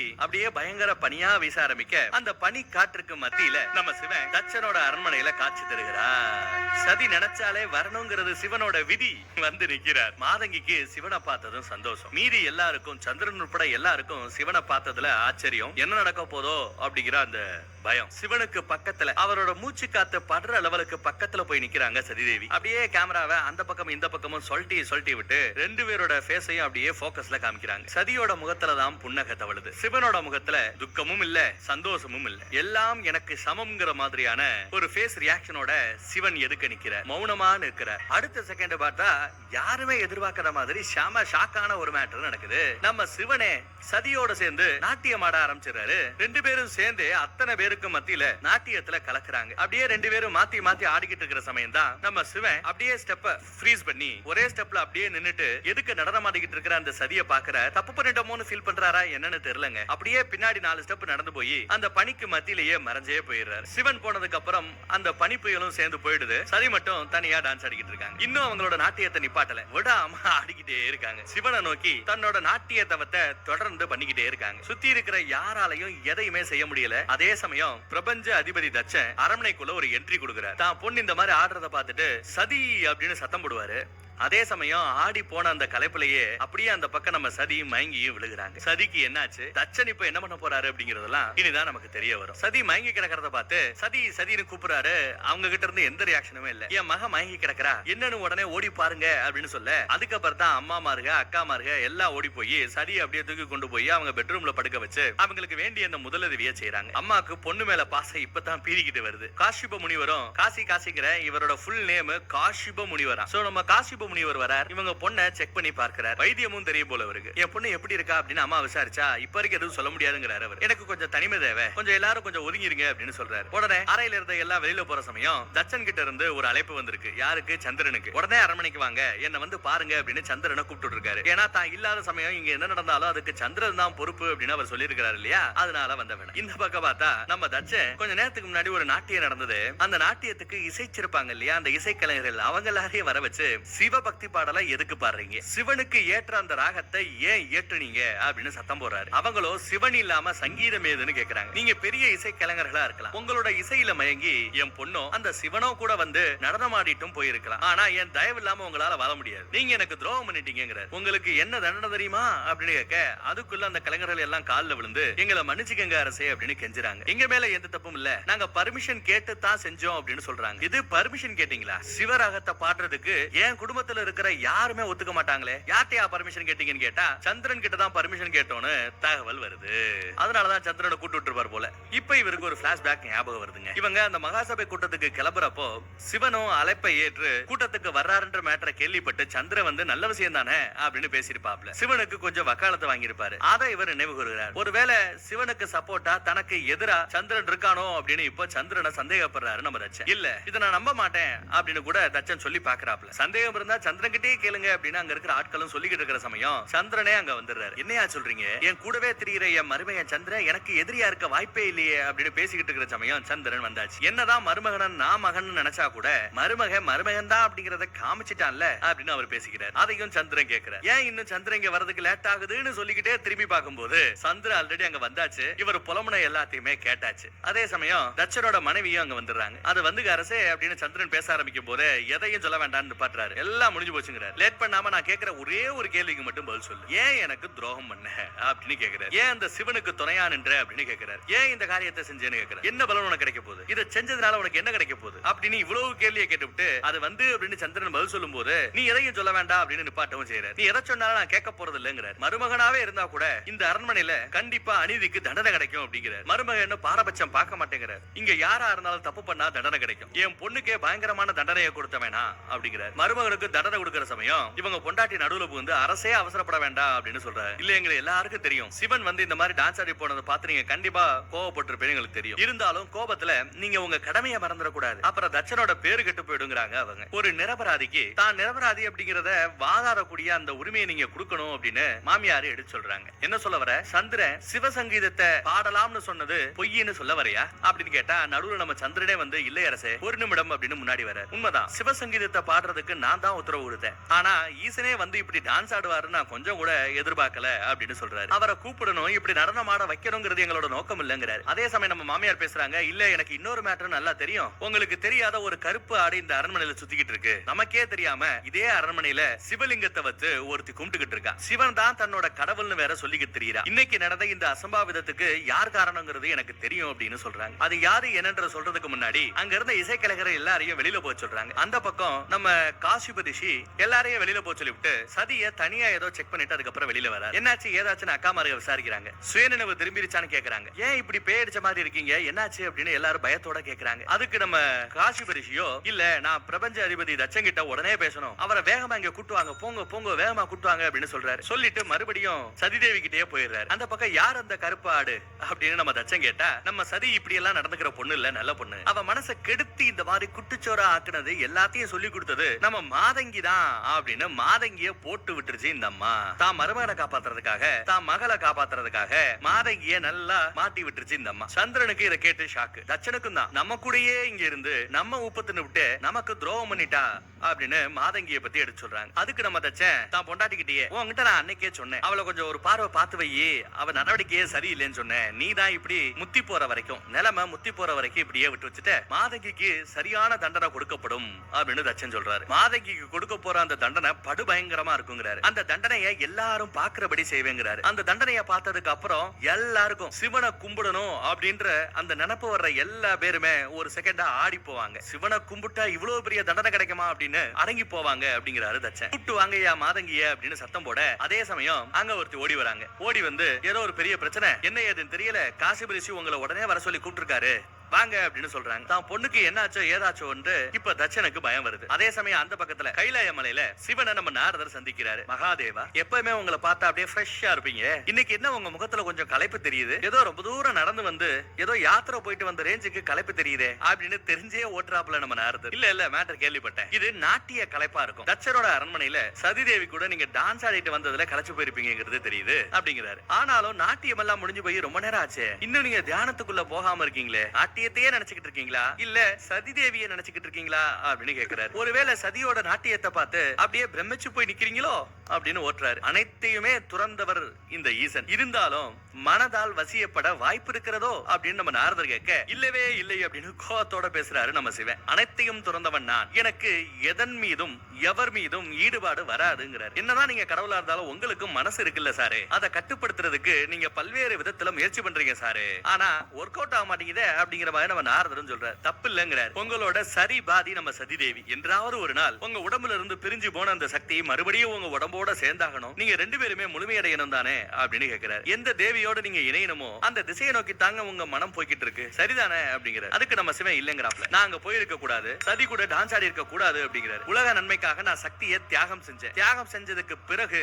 அதன் மீது எனக்கு எந்த உரிமையும் கிடையாது அப்படின்னு சொல்றார். சதி பிரபஞ்ச அதிபதி தட்சனோட புதல்வி, தட்சனோட வார்த்தையை கேட்க வேண்டியது ஒரு பொண்ணா அந்த பொண்ணோட கடமை, அப்பாவோட கௌரவத்தை காக்க வேண்டியது ஒரு பொண்ணோட கடமை. ஆனா அவ என்னால இன்னைக்கு அவங்க அப்பாவுக்கு ஒரு பெரிய தலைகுனிவை ஏற்படுத்தி விட்டார் அப்படின்னு தட்சனோட பாயிண்ட் ஆஃப் வியூல இருந்து நம்ம சிவன் யோசிக்கிறாரியா. ஆனா அந்த ஆளு சிவனோட பாயிண்ட் ஆஃப் வியூல இருந்து யோசிக்கிறாரா இல்ல தான் பொண்ணு சதியோட பாயிண்ட் ஆஃப் வியூல இருந்து யோசிக்கிறாரா? இல்லையே. சிவா, இன்னைக்கு நடந்த எல்லாம் நீங்க விருப்பப்பட்டாலும் படலைனாலும் சதியின் மீது உங்களுக்கு இருக்கிற அந்த காதலோட வெளிப்பாடா தான் நாங்க நினைக்கிறோம். ஆனா அந்த தட்சையை என்ன நினைச்சுக்கிட்டு இருப்பேன், மகாசபை கூட்டத்துல உங்களுக்கு நடந்த அந்த அவமானத்துக்கு பழி தீர்க்கிற வகையில நீங்க அவனை அவமானப்படுத்துறதா அந்த அலுப்ப நினைப்பாப்ல, அதுக்கு தன்னோட பொண்ணையே நீங்க பயன்படுத்துறதா அவர் நினைப்பாரு. இனி அவரால உங்களை எதுவும் செய்ய முடியாது, ஆனா உங்க மேல இருக்கிற அந்த கோபத்தை எல்லாம் தான் பொண்ணு சதி மேலதான் அவரு காமிக்க போறாரு. என்னோட பயம் ஒன்னே ஒண்ணுதான், எக்காரணத்தை கொண்டும் சதி தேவியை அவரு தண்டிச்சிட கூடாது இல்லையா அப்படிங்கிறாரு. இதையெல்லாம் கேட்க நம்ம சிவனுக்கே லைட்டா மனசு ஒரு மாதிரியா மாறுதுங்க, முகத்துல லைட்டா கவலை தெரியுது. நாரதர் சொல்ற மாதிரி ஏதாவது நடந்துருமோ அப்படின்னு யோசிக்கிறாரு. நாரதருக்கும் வந்த வேலையை சிறப்பா செஞ்ச அந்த சந்தோஷம் அவரோட கண்ணுல தெரியுது. ஆனா சிவன் யாரை எதிர்பார்க்காதபடி சட்டன தியானத்துக்குள்ள மூழ்கி போறாரு. இது ஒரு நல்ல ஸ்டாட்டிக்ஸா இருக்குல்ல, யாருக்கு எதுவும் பதில் சொல்ல வேண்டாம், அப்படியே தோணும் போதெல்லாம் தியானத்துக்குள்ள மூழ்கி போலாம். இந்த பக்கம் நம்ம நாரதர் குஷி ஆயிராரு. நாராயணா நாராயணா, நடந்து போச்சு நாராயணா. இன்னைக்கு சிவனோட முகத்துல சதியின் மீதான அந்த கவலை தெரிஞ்சது நாராயணா. அந்த கவலையே பிற்காலத்துல காதலா மாறும் நாராயணா. ஐயோ எனக்கு கையும் ஓடலையே காலும் ஓடலையேங்கிற மாதிரி நாரதர் குஷி ஆயிராரு. தனக்கு தானே பேசிக்கிறார். அந்த பக்கம் அரண்மனையில என்ன கூத்து நடக்குதுன்னா அந்த பக்கம் போய் பாப்போம். பார்த்தா சதி தேவியோட ரூமுக்குள்ள நம்ம தட்சன் வந்தாச்சு. என்னாச்சு, என்ன ஏன் அவசரமா கூப்பிட்டீங்க அப்படின்னு காசிப முனி கிட்ட விசாரிக்கிறார். எதுக்கு கூப்பிட்டீங்க, என்ன காரணம் அப்படின்னு கேக்குறாரு. கீழே பார்த்தா நம்ம சதி தேவி மயங்கி கிடக்குறாங்க. எப்ப சதிக்கு நினைவு திரும்பும்னு கேக்குறாரு. அதுக்கு நம்ம காசிப ரிஷியோ என்ன பொறுத்தவரை நான் செக் பண்ண வர அது நடக்கவே நடக்காதுன்னு ஒரு குண்டை தூக்கி போறாரு. என்னையா சொல்ற அப்படின்ற மாதிரி எல்லாரும் ஆச்சரியத்தோட பாக்குறாங்க. சதிக்கு சுயநலவு திரும்பாதா, ஏன் அப்படி சொல்ற அப்படின்னு விசாரிச்சா அந்த அளவு அவ நோய்வாய்ப்பட்டிருக்காளா அப்படின்னு அவங்க அம்மா கேட்டா அதுக்கு நம்ம காசிப ரிஷியோ இல்ல இல்ல உங்க பொண்ணுக்கு வந்திருக்கிறது ஒரு சாதாரண நோய் தான். நம்ம சதிக்கு பதிலா வேற ஒருத்தருக்கு அந்த வியாதி வந்திருந்தா இந்நேரம் அவங்க குணமடைஞ்சிருப்பாங்க. ஆனா நம்ம சதி குணமடைகிறது அப்படிங்கிறது கஷ்டமான விஷயம்னு ஒண்ணும் சொல்ல முடியாது. ஆனா இயலாது, வாய்ப்பு இல்ல அப்படின்னு பேசுறாரு. புரியாத பாஷையில பேசுறாரு. பொடி வச்சு பேசாதியா, மேட்டரை சொல்லியா அப்படின்னு எல்லாரும் கேட்டா அதுக்கு நம்ம காசிப ரிஷி சதி குணமடைய மாட்டா அப்படின்னு நான் சொல்றதுக்கான காரணம் என்ன தெரியுமா, ஏன்னா அவ தட்சனோட பொண்ணுங்கிறதுக்காகத்தான். தட்சனோட பொண்ணா இருக்கிற இந்த சதி இந்த நோயில இருந்து வெளியில வர்றதுக்கு வாய்ப்பே இல்லைங்கிறார். யோ சொல்லியா, தெளிவா சொல்லி தொலையா, இந்த சுத்தி வளைச்சு பேசுறதெல்லாம் எனக்கு பிடிக்காத பாத்துக்க அப்படின்னு நம்ம தச்சன் சொல்ல அதுக்கப்புறம் காசிப ரிஷி மேட்டர் சொல்றாருங்க. உங்க பொண்ணுக்கு வந்திருக்கிற இந்த வியாதிக்கு பேரு யோக நித்திரை அப்படிங்கறதா வியாதியோட பேரா. அதென்ன யோக நித்திரை அப்படின்னா சிவ சங்கீதத்துல அப்படியே மூழ்கி போய் சதியும் சிவனும் அப்படியே பின்னி பிணைஞ்சு பயங்கரமா நடனாட்டியம் ஆடிக்கிட்டு இருந்தாங்க. அவங்க ரெண்டு பேருமே அவங்கள மறந்து அந்த இன்ப நாட்டியத்துல அப்படியே மூழ்கி போய் இருக்கிற சமயம் சிவன் நடனத்தை பாதிலேயே நிப்பாட்டி திரும்பி போயிட்டாரு. ஆனா நம்ம சதியோ இன்னும் அந்த இன்ப நாட்டியத்துக்குள்ளேயே தான் இருந்தாங்க. அப்ப திடீர்னு உங்களோட சத்தம் சதி அப்படின்னு நீங்க கூப்பிட்டீங்கல்ல, அப்போ சங்கீதம் அப்படியே நிப்பாட்டப்பட்டது. நடனம் ஆடிக்கொண்டிருந்த சிவனும் போய்விட்டார். ஆனா இது நடந்த எதையுமே தெரியாம சதி அவர்கள் அந்த இசைக்குள்ளேயே மூழ்கி கிடந்தாங்க. திடீர்னு பாதையில நிப்பாட்டினதுனால அவங்க அந்த இடத்துல இருந்து மீண்டும் மறுபடியும் நார்மல் நிலைக்கு திரும்ப முடியல. அவங்க இன்னும் அந்த இசைக்குள்ளதான் மாட்டிக்கிட்டு இருக்கிறதா நம்ம காசிப ரிஷி சொல்றாரு. நாட்டியம் ஆடுறது கூட ஒரு யோகம் தான், ஒரு தவம் தான். எப்படி தவத்துல மூழ்கி போனவங்க தன்னையே மறந்து அப்படியே தவத்துல பல வருடங்கள் கிடப்பாங்களோ அந்த மாதிரி கிட்டத்தட்ட உங்க பொண்ணும் நாட்டிய தவத்துல மூழ்கி கிடக்கா, கோமா ஸ்டேஜ்ல கிடக்கா அப்படின்னு பெரிய குண்டை தூக்கி போடுறாப்ல நம்ம காசிப ரிஷி. அடுத்து என்ன ஆகும் நெக்ஸ்ட் எபிசோட். எதுக்கு ஏன் அப்படி சொல்லிக்கிட்டு இருக்க, இதுல இருந்து வெளியில வர்றதுக்கான அந்த மருந்து என்ன, எப்படி இவ்வளவு குணப்படுத்துறது, அதை சொல்லியா அப்படின்னு விசாரிச்சா சொல்றேன், இருந்தாலும் அது நடக்காதுன்னு தெரிஞ்சே நான் சொல்றேன் அப்படின்னு சொல்லிட்டு அவர் மேட்டர் சொல்ல ஆரம்பிக்கிறாரு. என்ன சொல்றாரு அப்படின்னா இவங்க இந்த மாதிரி ஒரு யோக நித்திரைக்கு போறதுக்கு காரணமே யாரு, அந்த சிவன் தான். சோ அந்த சிவனே வந்து உங்க பொண்ணை தொட்டா மட்டும்தான், அதுவும் அடுத்த சூரிய மறைவுக்கு முன்னாடியே செய்யணுமா. சூரிய மறைறதுக்கு முன்னாடியே அவர் வந்து நம்ம சதிதேவிய தொடணும். அப்படி தொட்டா மட்டும்தான் இவங்க அந்த நித்திரையில இருந்து வெளியில வருவாங்க. அப்படி சூரிய மறைவுக்கு முன்னாடி சிவன் வந்து தொடல அப்படின்னா இவங்க பர்மனன்ட்டா இனிமே எந்திரிக்கவே முடியாதபடி நிரந்தரமா கோமா ஸ்டேஜுக்கு போயிடுவாங்க, நிரந்தர நித்திரைக்கு போயிடுவாங்க.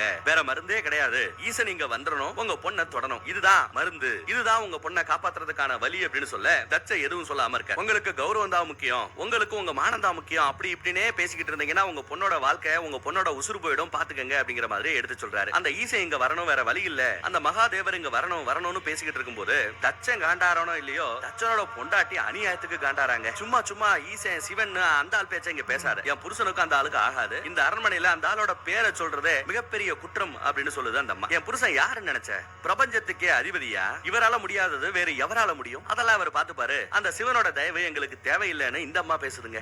தட்சனா தான் சொல்றாரு. ஒரு கட்டத்துல தட்சன் ஒரு சத்தியமே செய்யறாரு. பக்கத்துல இருந்த தண்ணியை வாங்கி கையில தெளிச்சு இப்பவே நான் ஒரு சத்தியம் பண்றேன், நல்லா கேட்டுக்கங்க அப்படின்னு சொல்லி சத்தியம் பண்றாரு. என்ன பண்றாருன்னா சூரியன் மறையறதுக்குள்ள என் பொண்ண அந்த சிவனோட தயவே இல்லாம மத்தவங்களோட உதவினால என் பொண்ணை குணப்படுத்துவேன். அப்படி யாராவது வந்து என் பொண்ணை குணப்படுத்தினாங்கன்னா அவங்களுக்கு பிரபஞ்ச அதிபதியான என்னோட சக்தியில பாதிய தருவேன், என்னோட சொத்துக்கள்லையும் பாதிய தருவேன். இந்த உலகத்துல என் பொண்ணை இந்த நித்திரையில இருந்து எழுப்புறதுக்கு ஒரு ஆள் கூட கிடைக்க மாட்டான் அப்படிங்கிற மாதிரி சொல்றாரு. ஒரு கால் அந்த மாதிரி ஆள் கிடைக்கல, ஒரு கால் தன்னால தான் பொண்ணை குணப்படுத்த முடியல அப்படின்னா இவ இப்படியே கோமா ஸ்டேஜுக்கு போனாலும் பரவாயில்ல, அந்த சிவனை மட்டும் நான் வாயை திறந்து வாயா அப்படின்னு கெஞ்ச மாட்டேன், கூப்பிட மாட்டேன், இது சத்தியம் இது சத்தியம் இது சத்தியம்னு சத்தியம் பண்றாரு தச்சன். பொண்ணோட உசுரை விட அவருக்கு அவரோட கௌரவம் தான் பெருசா. இதுல காண்டான நம்ம காசிப ரிஷி இதுதான் நீங்க பண்ணுவீங்கன்னு தெரியும், உங்களோட ஆணவத்துக்காக சதியோட உசுரை பறிச்சிடாதீங்க அப்படின்னு கோமா சொல்லிட்டு அங்க இருந்து விறுவிறுன்னு வெளியில போயிடுறாரு. தச்சனும் அந்த பக்கம் போயிடுறாரு. இந்த பக்கம் காசிப ரிஷி போய்கிட்டு இருக்கும்போது நடுவுல நம்ம மாதங்கி போய் அவர் கால்ல விழுந்து கும்பிடுறாங்க. தயவு செய்து சதியை காப்பாத்துங்க, அவ அந்த யோக நித்திரையில இருந்து வெளியில வர்றதுக்கான ஏதாவது ஒரு வாய்ப்பு இருக்கா அப்படின்னு விசாரிச்சா அவர் சொல்றாரு, இந்த மாதிரி சிவனே வந்து தொடணுமா, அப்படி வந்து தொட்டுட்டாருன்னா சதிதேவி முடிச்சுப்பாங்க அப்படின்னு சொல்றாரு. பட் சிவன் வரணுமே, எப்படி வருவார், யார் போய் இந்த மேட்டர் சொல்றது அப்படிங்கிற மாதிரி மாதங்கி விசாரிக்க, நாம என்னமா பண்றது, பொண்ணை பெற்றவர் அவர் தான் கூப்பிடணும் வைக்கணும், பட் அவர் கூப்பிட மாட்டேன், கௌரவம் தான் முக்கியம் தெரியுறாரு, அப்புறம் நம்மளால என்ன பண்ண முடியும் சொல்ல, இல்ல நீங்க அப்படி எல்லாம் பேசக்கூடாது, போன தடவை மகாசபை கூட்டத்துக்கு நீங்க போய் சிவனை கூப்பிட்டீங்க வந்தாரு, அதே மாதிரி இப்பயும் நீங்க இந்த குடும்பம் தான் அந்த பொண்ணை காப்பாத்தணும் அப்படின்ற மாதிரி இல்லாம எனக்காக சதிக்காக தயவு செய்து நீங்க கைலாய மலைக்கு போய் சிவனை நேர்லயே பார்த்து கூப்பிடுங்க, உதவிக்கு ததிசியை கூட கூப்பிட்டுக்கங்க, உங்க கால்ல விழுந்து கெஞ்சிரேங்கிற மாதிரி மாதங்கி ஒரு அம்மாவா அந்த அம்மா செய்ய மிஸ் பண்ண விஷயத்த இவங்க சரியா ஒரு அம்மா மாதிரி செய்யறாங்க. சதியை காப்பாத்த சொல்லி கெஞ்சுறாங்க. இந்த அம்மாக்கு தண்டனை கொடுக்க போறாங்க இன்னும் கொஞ்ச நேரத்துல, அது தெரியாம இந்த அம்மா சதிக்காக இப்படி போராடிக்கிட்டு இருக்காங்க. சரிம்மா, கோவத்துல நான் கூட பாத்தீங்கன்னா அந்த மாதிரி யோசிக்கல, கைலாய மலைக்கு போய் சிவனை பார்த்து எப்படியாவது இந்த மேட்டர் சொல்லி கையோட கூட்டு வரேன்னு சொல்லிட்டு காசி பரிசியும் அங்க இருந்து கிளம்புறாரு. அந்த பக்கம் பார்த்தா நம்ம சிவன் பயங்கரமான ஒரு தியானத்துல மூழ்கி கிடக்காரு. இந்த பக்கம் அம்மா கொஞ்சம் கூட பயம் இல்லாம சிரிச்ச முகத்தோட இருக்காங்க. பயத்துல இருக்கிற அக்காகாரியில பார்த்து ஏன் பயப்பட்டு இருக்கீங்க, அதெல்லாம் ஒண்ணும் பிரச்சனை இல்ல, உங்க அப்பா மேல நம்பிக்கை வைங்க, அவரு சதியை காப்பாத்துவாங்க, போய் வேற வேலை இருந்தா பாருங்கன்னு எல்லாரையும் அனுப்புறாங்க, ஒருத்தியை தவிர. இந்த பொண்ணோட பேரு என்னன்னா அக்காமார்கள் ஒருத்தி தான், இவளோட பேரு அதித்தி. நாம அந்த காசிப ரிஷிங்கிறது சப்த ரிஷிகள்ல ஒருத்தர் நமக்கு தெரியும், அவ்வளவுதான் அப்படின்னு நினைச்சுக்கிட்டு இருந்தா புதுசா உறவு முறைகளை ரொம்ப லேட்டா தாங்க நமக்கு அறிமுகப்படுத்துறாங்க. ஆக்சுவலா சப்த ரிஷியில ஒருத்தரா இருக்கிற நம்ம காசிப ரிஷி வேற யாரும் கிடையாது, இந்த பொண்ணோட புருஷன் அதித்தி இருக்காங்க இல்லையா, அவங்களோட புருஷன். நம்ம தட்சனுக்கு இருக்கிற மருமக பிள்ளைகள்ல அவரும் ஒரு மருமக பிள்ளை, அதனாலதான் கொஞ்சம் உரிமையா மாமனாரா அப்பப்ப திட்டிட்டு இருப்பாரோ என்னவோ, கொஞ்சம் நேருக்கு நேரம் அவரால் பேச முடியுதோ என்னவோ. உன் புருஷன் கிட்ட கொஞ்சம் பேசுமா, எப்ப பார்த்தாலும் ஈசனே பேசி தெரியாரு, அதெல்லாம் சரிப்பட்டு வராது, கொஞ்சம் பார்த்து பேசு, கொஞ்சம் எடுத்து சொல்லுவோம் புருஷன் கிட்ட அப்படின்னு சொல்றாங்க அம்மா. அந்த பக்கம் பார்த்தா காசிபரிசி எங்கேயோ போய்கிட்டு இருக்க, எதுக்கு காசிபரிசியோட பொண்டாட்டி அதித்தி போய் எங்க போயிட்டு இருக்கீங்க என்ன ஏதுன்னு விசாரிக்கிறாங்க. இந்த மாதிரி கைலாய மலைக்கு போறேன், சிவனை கூப்பிட போறேன் அப்படின்னு பேச, நீங்க போங்க கூப்பிடுங்க, ஆனா ஆமா தான் திரும்புவீங்க, எப்படி அவமானப்பட்டு தான் திரும்புவீங்க, ஏன்னா அந்த சிவன் வம்புக்கு நேரம் இதெல்லாம் செய்யறாரு, எங்க அப்பாவே போய் அந்த ஆளு காலில் விழுந்து கூப்பிடணும் அப்பதான் வருவேன் அப்படின்னு அவர் இருக்காரு, நீங்க எல்லாம் போய் கூப்பிட்டாலாம் வர வாய்ப்பு இல்ல, தட்சனே வந்து என் காலில் விழுந்து கூப்பிடணும்னு சிவன் சொல்றதுக்கு வாய்ப்பு இருக்கு, தேவையில்லாம போய் அசிங்கப்பட்டு வராதீங்கன்னு சொல்றாங்க. ஆனா காசி பரிசியோ எது நடந்தாலும் பரவாயில்ல, நான் போய் என்ன ஏதுன்னு விசாரிக்கத்தான் போறேன், சிவனை கூப்பிடத்தான் போறேன்னு சொல்லிட்டு காசி பரிசியும் புறப்பட்டு போறாரு. அந்த பக்கம் நம்ம ததீசி இருக்கார் இல்லையா குருநாதர், அவர்கிட்டயும் போய் பேசி மேட்டரை எடுத்து சொல்லி அவரோட உதவியால கைலாய மலைக்கு போறாரு. கைலாய மலைக்கும் போயாச்சு. சூரிய மறைவுக்குள்ள சிவனை பார்த்து எப்படியா நம்ம கூப்பிடணும் வைக்கிறோம்னு பேசிட்டு இருக்காங்க. ஆனா சுத்தி முத்தியும் பார்த்தா சிவனை காணோம். எங்கடாது, எப்பவுமே இங்க உட்கார்ந்தானே தியானம் பண்ணிக்கிட்டு இருப்பாரு, இவரோட சிம்மாசனமே இதுதானே, அந்த பாறாங்கல் தானே, அந்த கல்ல ஒரு உட்காரலையே, எங்கடான்னு சுத்தி முத்தியும் பாக்குறாங்க, யாரும் இல்ல, சிவனை காணோம். அதே சமயம் இந்த பக்கத்துல அரண்மனையில தட்சன் 2 பேரை கூட்டு வந்திருக்காரு. இவங்க 2 பேரும் பாத்தீங்களா பார்த்தாலே பிரகாசமா இருக்காங்களா, இவங்களோட பேரு அஸ்வினி குமாரர்களா. இந்த உலகத்திலேயே தலை சிறந்த வைத்தியர்கள்னு சொன்னா இவங்க 2 பேரை தான் சொல்ல முடியுமா. இவங்க 2 பேரும் பிரம்மர்களோட புதல்வர் தான். யாரோடது, பிரம்மதேவர் இருக்கார்ல அவரோட பசங்க தானா. சொல்ல போனா நம்ம தட்சனுக்கு தம்பிமார்கள் முறை வேணும், அவங்களை கூட்டு வந்து என்ன ஏதுன்னு பார்க்க சொல்றாரு. இவங்களால கண்டிப்பா நம்ம பொண்ணை குணப்படுத்த முடியும் நம்புறாரு. அவங்களும் வராங்க, எங்களால முடியும்னு சொல்றாங்க. நாடி பிடிச்சு செக் பண்ணி பாக்குறாங்க. அப்படி நாடி பிடிச்செல்லாம் செக் பண்ணி பார்த்ததுல இவங்க யோக நித்திரையில இருக்காங்க அப்படிங்கிறது தெரிஞ்சு போச்சு. அதுல இருந்து இன்னும் சதியை குணப்படுத்த முடியும் அப்படிங்கறத நம்புறாங்க. அவங்களோட தவத்தின் பலனை பயன்படுத்தி அப்படி கையை நீட்டி ஏதோ வேண்டுனா சொட்டு மருந்து மாதிரி ஏதோ ஒண்ணு வருதுங்க, அதை எடுத்து சதியோட வாயில 2 சொட்டு விடுறாரு. கண்டிப்பா இவங்க இந்த நித்திரையில இருந்து வெளியில வந்துருவாங்க நம்புறாரு. பார்த்தா ஒரு இம்ப்ரூவ்மெண்ட்டுமே இல்ல. அதுக்குள்ள இந்த பக்கத்துல கைலாய மலையில எங்கடா சிவனை காணோம்னு இவங்க தேடிக்கிட்டு இருக்க இடத்துல நந்தி வராரு. நந்தி கிட்ட எங்க சிவனை காணோம், ஒரு முக்கியமான விஷயம், அவரை கண்டிப்பா பார்த்தாகணும், பேசி ஆணுங்கிறாங்க. நீங்க பார்க்கலாம் சார், ஆனா பேசுறதுக்கு வாய்ப்பு இல்ல, ஏன்னா அவரு யோக நித்திரையில இருக்காரு, ஒரு பயங்கரமான யோகத்துல மூழ்கி இருக்காரு. இந்த மாதிரி நிலைமையில அவரோட தவத்தை நம்ம கலைச்சோம் அப்படின்னா இந்த உலகத்துல ஒரு பிரளயத்தை அது ஏற்படுத்தும். அதனால நீங்க ஜஸ்ட் பார்க்க மட்டும் தான் முடியும், அவரை டிஸ்டர்ப் பண்றதுக்கு வாய்ப்பே இல்லைன்னு நந்தி சொல்றாரு. எங்க அப்படின்னு கேட்டா அப்படியே கை நீட்டி காமிச்சா பக்கத்துல இருக்கிற ஒரு பனிமலையோட உச்சியில உட்கார்ந்து தவம் பண்ணிக்கிட்டு இருக்காரு நம்ம சிவன். தவத்துல முழுமையா மூழ்கி போயிருக்கிறாரு. உலக நன்மைக்காக, உலக இயக்கத்துக்காக இந்த மாதிரி நிறைய டைம்ல அவர் உட்காரணும், தவத்துல மூழ்கணும், யோகத்துல மூழ்கணும். ஆனா இந்த மாதிரி டைம்ல யாராவது போய் அதை கலைச்சு விட்டா பெரிய பிரளயத்துக்கே ஆளாகும், சிவனோட கோபத்துக்கும் ஆளாவாங்க. அதனால அவரை இந்த டைம்ல டிஸ்டர்ப் பண்றது வாய்ப்பே இல்லைங்கிற மாதிரி நம்ம நந்தி சொல்லிக்கிட்டு இருக்காரு. அப்படி பேசி முடிச்சுட்டு அதுக்கப்புறம் தான் விசாரிக்கிறாரு, தப்பா நினைச்சுக்கலனா என்ன முக்கியமான மேட்டர், அதை என்கிட்ட சொல்லக்கூடாதா அப்படின்னு விசாரிக்கிறாரு. அதுக்கப்புறம் தான் அவங்க சொன்னதுக்கு பின்னாடிதான் நம்ம நந்தி தேவருக்கு ரொம்பவுமே பிடிச்சு போன சதிதேவி இந்த மாதிரி கிட்டத்தட்ட கோமா ஸ்டேஜ்ல படுத்து கிடக்காங்க, சிவன் வரணும், சூரியன் மறையறதுக்குள்ள அவர் வந்து சதியை தொட்டா மட்டும்தான் அவங்க அந்த கோமா ஸ்டேஜ்ல இருந்து வெளியில வர முடியும், இல்லைன்னா நிரந்தரமா கோமா ஸ்டேஜுக்கு போயிடுவாங்கிறத உண்மையெல்லாம் சொல்ல,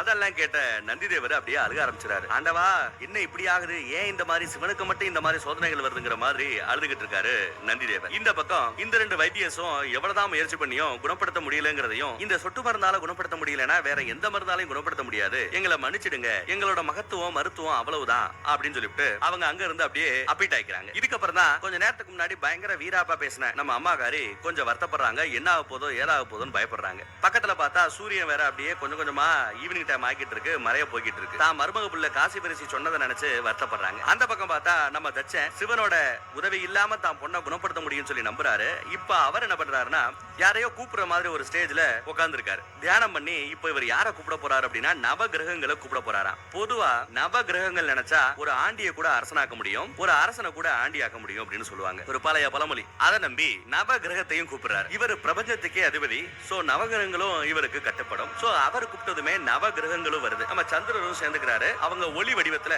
சதிதேவிய சுத்தி நின்னு அவங்களோட ஆத்ம சக்தியை பயன்படுத்தி சதிதேவிய அந்த நித்திரையில இருந்து எழுப்ப முயற்சி பண்றாங்க. ஆனா கடைசியில பார்த்தா அதுவும் தோல்வியில தாங்க முடியுது. நவகிரகத்தின் சார்பா நம்ம சந்திரரே வந்து இந்த மாதிரி நாங்க முயற்சி பண்ணோம், எங்களால உங்க பொண்ணை எழுப்ப முடியல, எங்களால முடியல அப்படின்னா இனி யாராலையும் முடியாது, வாய்ப்பு இல்ல, உங்க பிள்ளைய காப்பாத்துறதுக்கு நீங்க அந்த ஈசனை தான் கூப்பிட்டாங்கன்னு சொல்ல, அதை கேட்டு இவருக்கு செம கோவம். சந்திரா, நீ ஒரு கால் என்னோட மருமகனா மட்டும் இல்லாம இருந்திருந்தா இந்நேரம் உனக்கே நான் தண்டனை கொடுத்திருப்பேன். அந்த சிவனை பத்தி என்கிட்டயே பேசுறல, நீ அவ்வளவு பெரிய அப்பாட்டக்கர் ஆயிட்டியா அப்படி இப்படின்னு பேசி மருமகனை திட்டி விட்டுறாரு. அந்த பக்கம் நம்ம சிவன் இன்னும் அந்த யோகத்துல தான் மூழ்கி இருக்காரு. டைம் வேற ஆயிட்டே இருக்கு. இன்னும் கொஞ்ச நேரத்துல சூரியன் மறைய போது என்ன பண்றதுன்னு தெரியாம அங்க காசி பரிசி முழிக்கிறாரு. இப்போ 3 விதமான பிரச்சனைகள் இருக்கு. ஒரு பக்கம் சூரியன் மறையறதுக்குள்ள சதிதேவியை எழுப்பி ஆகணும், அப்படி இல்லைன்னா அவங்க கோமாக்கு போயிடுவாங்க. ஆனா இந்த பக்கம் அவங்க கோமால இருந்து காப்பாத்துறதுக்கு நம்ம சிவன் போய் அந்த அம்மாவோட நெத்தியில அப்படியே புடிச்சு தொடணும் தடவணும். அப்பதான் அந்த பொண்ணு எந்திரிக்க வாய்ப்பு இருக்கு. ஆனா அவரோ பயங்கர யோகத்துல மூழ்கி இருக்கிறாரு. நடக்கிற விஷயம் எல்லாம் அவருக்கு தெரியுதா இல்லையானே தெரியல. சரி, அவரை எழுப்பலான்னு பார்த்தா பிரளயமே ஏற்படும், உலகத்துல ஒரு பகுதியே அழிஞ்சு போயிடுங்கிற மாதிரி பேசுறாங்க.